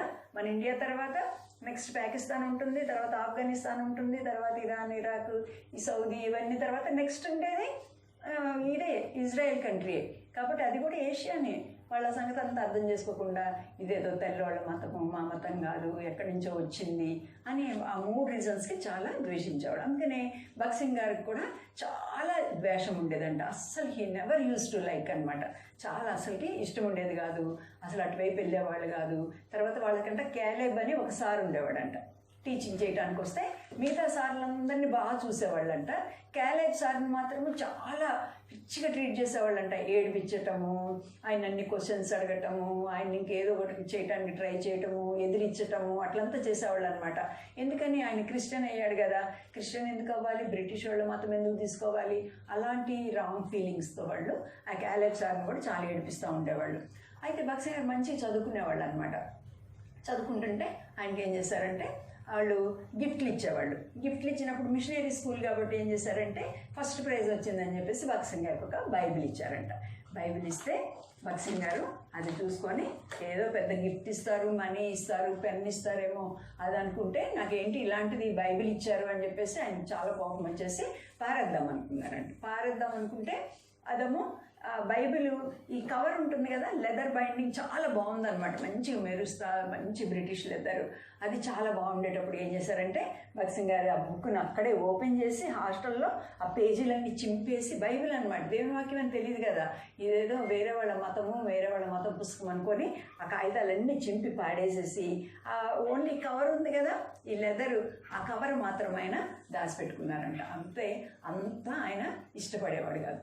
సరే, మంచి మార్కులు వచ్చినాయి, చదువు అంతా అయిపోయింది, కాలేజీలో కూడా చదువుకున్నారు. తర్వాత ఇంకా మెడిసిన్ కానీ ఇంకా ఆయనకు వచ్చిన మార్కులకి మంచి మెడిసిన్ సీట్ కూడా వస్తుందన్నమాట. అలాంటప్పుడు ఒకసారి ఏమైందంటే వాళ్ళ డాడీ చెప్పారంట, అరే ఏజెంట్ల దగ్గరికి వెళ్ళిన ఆయన మనకి ఏజెంట్ల ద్వారానే పని అంతా జరుగుతుంది అనమాట. ఇప్పుడు మిషనరీ ఆయన ఫ్యాక్టరీకి కావాల్సిన మిషనరీ కొనుక్కురావడము అవన్నీ కూడా ఏజెంట్స్ చేసి పెట్టేవాళ్ళు. అయితే వెళ్ళినప్పుడు బక్సింగ్ గారు వెళ్ళినప్పుడు ఆయన కొన్ని విషయాలు అబ్జర్వ్ చేశాడనమాట. వాళ్ళు ఏం చేసేవాళ్ళంట, వాళ్ళ నాన్నకి చదువు రాదు కదా జవహర్ మల్కి, కాబట్టి ఏం చేసేవాళ్ళంటే వాళ్ళు 1000 రూపీస్ ఛార్జ్ చేసేవాళ్ళు. అయితే ఆ పేపర్ మీద 100 రూపీసే ఉండేది. ఇంకా ఒక 0 ఎక్స్ట్రా వేసేసి ఇంకా సంతకం పెట్టించేసి తీసుకునేవాళ్ళంట. అట్లాగా చాలా మోసాలు చేస్తున్నారన్న సంగతి ఆయనకి అర్థమైంది. మా నాన్నకి చదువు రాదు కదా, అందుకని చెప్పేసి మా నాన్నకి మిషనరీస్ గురించి తెలియదు, డబ్బుల్లో మోసం చేస్తున్నారు, తర్వాత బ్రాండెడ్ అని ఒకటి చూపిస్తున్నారు, తర్వాత తెచ్చేది ఒకటి చేస్తున్నారు, బిల్స్లో మోసం చేస్తున్నారు మా నాన్నని, ఇవన్నీ చేస్తున్నారు. ఇప్పుడు నేను డాక్టర్ ఏం చేయాలి, ఎవరికి ట్రీట్మెంట్ చేయాలి? ఇప్పుడు మా డాడీ తర్వాత నేనే కదా పెద్ద కొడుకుని, నేనే కదా ఈ ఫ్యాక్టరీ అవన్నీ చూసుకోవాల్సింది, కాబట్టి నేను మెడిసిన్ చేయకుండా నేనేం చేస్తానంటే ఇంజనీరింగ్ చేసుకుంటాను అనుకున్నాడంట. వెళ్ళి వాళ్ళ మమ్మీ డాడీకి చెప్పాడంట, మమ్మీ డాడీ నేను అసలు డాక్టర్ అవుదాం అనుకున్నాను, నాకమ్మా మంచి మార్కులు వచ్చినాయి, అయితే నేను ఇప్పుడు అట్లాగా నేను డాక్టర్ అవ్వాలనుకోవటం లేదు, నేను I want to become an engineer అన్నాడంట. ఇంజనీర్ అవ్వాలంటేనేమో అక్కడ ఇండియాలో అంత సరిగ్గా లేదనమాట, అగ్రికల్చరల్ ఇంజనీరింగ్ చేయాలనుకున్నారు. అది లండన్లో ఉంది, యూకేలో లండన్లో ఉందన్నమాట ఆ కోర్సు. ఆ రోజుల్లో యూకేకి వెళ్ళి చదవటం అంటే ఈ రోజుల్లో అమెరికాకి వెళ్ళి ఎలా చదువుకోవాలనుకుంటున్నారో అలాగే యూకేకి వెళ్ళి చదువుకోవాలంటే అందరికీ చాలా ఇష్టం. మన గాంధీ గారు కూడా అక్కడికి వెళ్ళొచ్చారు. అట్లాగా వెళ్ళాలని ఇష్టం అనమాట. కాబట్టి ఆయన నేను అక్కడికి వెళ్తాను అని చెప్పినప్పుడు వాళ్ళ డాడీ అన్నారంట, లేదు నాయన వద్దు అంత దూరం ఎందుకు వెళ్తావు, నువ్వు డాక్టరే అవ్వలే, సరే ఏమైంది నీ తమ్ముళ్ళు ఎవరైనా చూసుకుంటారులే, వద్దులే అన్నాడంట. లేదు డాడీ నేను చాలా మోసం చేస్తున్నారు ఏజెంట్స్ అందరు కూడా, నువ్వు తప్పగా నేను చేయాలనుకుంటున్నానని వాళ్ళ అమ్మ నాన్నతో ఇక్కడ చూస్తున్నారు కదా స్టెథోస్కోప్ ఉంది, ఇక్కడ డాక్టర్ అవ్వాలా లేకపోతే ఇక్కడ ఇంజనీరింగ్ స్కేల్ ఉంది, ఇంజనీర్ అవ్వాలా అని చెప్పేసి వాళ్ళు డిస్కస్ చేసుకుంటూ ఉన్నారనమాట. చూసారా, ఆయన ఏదో అనుకున్నాడు డాక్టర్ అవ్వాలి, అది చేయాలి ఇది చేయాలని. అయితే ఎక్కడైతే రక్షణ పొందుతాడో ఈయన, ఎక్కడైతే యేసుప్రభుని తెలుసుకుంటాడో ఆ వైపుకి దేవుడు ఆయన్ని చక్కగా నడిపిస్తూ ఉన్నాడు అనమాట. కాబట్టి ఇంకా వాళ్ళు అక్కడ కూర్చొని మాట్లాడుకున్నప్పుడు వాళ్ళ నాన్నమ్మ అసలు ఒప్పుకోవట్లేదంట. వద్దు నాయన నువ్వు అంత దూరం వెళ్తే అసలే సాధువు చెప్పాడు, నువ్వు ఎక్కడికి వెళ్ళిపోతావు అని అంటే, లేదు నాన్న చదువుకొని వస్తాను, వచ్చి నీకు హెల్ప్ చేస్తాను కదా, హెల్ప్ చేయడానికి కోసమే నేను ఇంత చేస్తుంది అని అంటే, సరే వాళ్ళ అమ్మ నిందంట, సరే చదువుకొని మళ్ళీ వచ్చేస్తావు కదా అంటే, వచ్చేస్తాను నాన్న చదువుకొని అన్నాడంట. అయితే నాకు ఒక ప్రామిస్ చేయాలి, నువ్వు నాకు ఒక ప్రామిస్ చేయాలి అని అన్నాడంట. అంటే ఏం ప్రామిస్ చేయాలా, ఏం చేయాలమ్మా అని అంటే, తప్పగా చేయాలి అని చెప్పేసి వాళ్ళమ్మ చేయి చాపిందంట. సరే తప్పగా చేస్తానమ్మా, చెప్పు ఏం ప్రామిసో అన్నాడంట. సరే ఏం ప్రామిసో మనము రేపు తెలుసుకుందాం, సరేనా? బక్సింగ్ గారి వాళ్ళ మమ్మీ ఏం ప్రామిస్ అడిగింది, ఈయన వాళ్ళకి ఏం ప్రామిస్ చెప్పాడు కూడా మనం తెలుసుకుందాము. మనము బక్సింగ్ గారి గురించి ఏం చదువుకున్నాము, ఆయన తల్లి గర్భమునందు ప్రత్యేకపరుచుకున్నాడని. ఒక బక్సింగ్ గారినే కాదు, నిన్ను ఇక్కడ ఎంతమంది అయితే కూర్చున్నారో వింటున్నారో ఈ స్టోరీ వినే వాళ్ళందరినీ కూడా దేవుడు ఏర్పరచుకున్నాడు. అందుకని ఈరోజు వచ్చి మీరు ఈరోజు ఆ స్టోరీ వింటున్నారు. ప్రభా నన్ను కూడా నువ్వు ఏర్పరచుకున్నావు, దానికోసమే ఈ లోకానికి వచ్చి సిలువ మీద నువ్వు చనిపోయావు, తర్వాత నీ రక్తాన్ని కార్చావు, నన్ను నీ బిడ్డగా చేసుకోవాలని నువ్వు అనుకుంటున్నావు, కాబట్టి నేను నీ బిడ్డను అవుతాను, నువ్వు ఎట్లాగా నన్ను నడిపిస్తే అట్లా నడుస్తాను అని మీరు చిన్నతనంలోనే బక్సింగ్ గారు ఎట్లాగైతే చిన్నతనంలో కోరుకున్నారో అలాగే మీరు కూడా కోరుకోవాలి. సరేనా? ప్రార్థన చేసుకుందాం. ప్రార్థన చేసుకుందాం పిల్లలు. ప్రేమగల మా తండ్రి, నమ్మకమైన దేవ, మాకు ఇచ్చిన క్లోజింగ్ లెసన్కే మీకు ఎంతో వందనాలు. మీ దాసుడు బక్సింగ్ గారిని మీరు తల్లి గర్భంలో తండ్రి రూపొందించక మునిపే మీరు ఏర్పరచుకున్నందుకు మీకు ఎంతో వందనాలు చెల్లిస్తున్నాం ప్రభా. తండ్రి మమ్మల్ని కూడా మీరు అలాగే ఏర్పరచుకున్నారు తండ్రి. ఎవరైతే నేను నమ్ముకున్నారో అలాంటి వారిని, మా పిల్లల్ని కూడా అందరినీ అలాగే ఏర్పరచుకోమని ప్రార్థన చేస్తున్నాం. యేసు ప్రభు వారు నిజమైన లోకరక్షకుడని ప్రజలు నమ్మునట్లుగా మీరు సహాయపడండి, పిల్లలు నమ్మునట్లుగా తండ్రి. మరి ఈరోజు చేసిన సహాయం అంతటికీ వందనాలు. రేపటి కొరకు కూడా రేపు ఉదయం 10 గంటలకు మా పిల్లలందరూ కూడా రావడానికి మీరు సహాయం చేయమని ప్రార్థన చేస్తున్నాం. మాకు ఇచ్చిన ఆన్లైన్ వీవియస్ను మీరు ఆశ్రయించండి. 10 days మాతో ఉండండి. మా పిల్లలందరినీ కూడా కాపాడండి, తల్లిదండ్రులను తండ్రి. మా బస్తీలోను, మా ఊర్లో, మా సిటీలో, మా రాష్ట్రంలో, దేశమంతటా, ప్రపంచమంతటా ఉన్న ఈ కోవిడ్-19 మీరు పారద్రోలమని తీసివేయమని ప్రార్థిస్తున్నాం. అనారోగ్యం ఉన్న పిల్లలందరినీ కూడా ఈ వైరస్తో బాధపడుతున్న వారందరినీ దయచేసి మీరు ముట్టి బాగు చేయండి. డాక్టర్లు, నర్సులు, పోలీస్ ఆఫీసర్స్, తండ్రి శానిటేషన్ వర్కర్స్ చాలామంది దివారాత్రాలు పనిచేస్తున్నారు. ప్రభా ఇది వారికి సోకకుండా కూడా మీరు కాపాడి భద్రపరచండి. గవర్నమెంట్ వారు కూడా తీసుకోవాల్సిన చర్యల్లో వారికి కూడా కావాల్సిన జ్ఞానము, వివేకం దయచేయండి. రేపటి వరకు మాకు సహాయం చేయండి. మా ప్రభు, మా రక్షకుడైన యేసుక్రీస్తు నామంలో స్తుతించి ప్రార్థించి వేడుచున్నాం తండ్రి. ఆమెన్. పిల్లలు రేపు సరిగ్గా 10 o'clockకి 10 గంటలకు మనము ఆన్లైన్ వీబీఎస్కి వద్దాం. సరేనా? Okay. Praise the Lord. God bless you.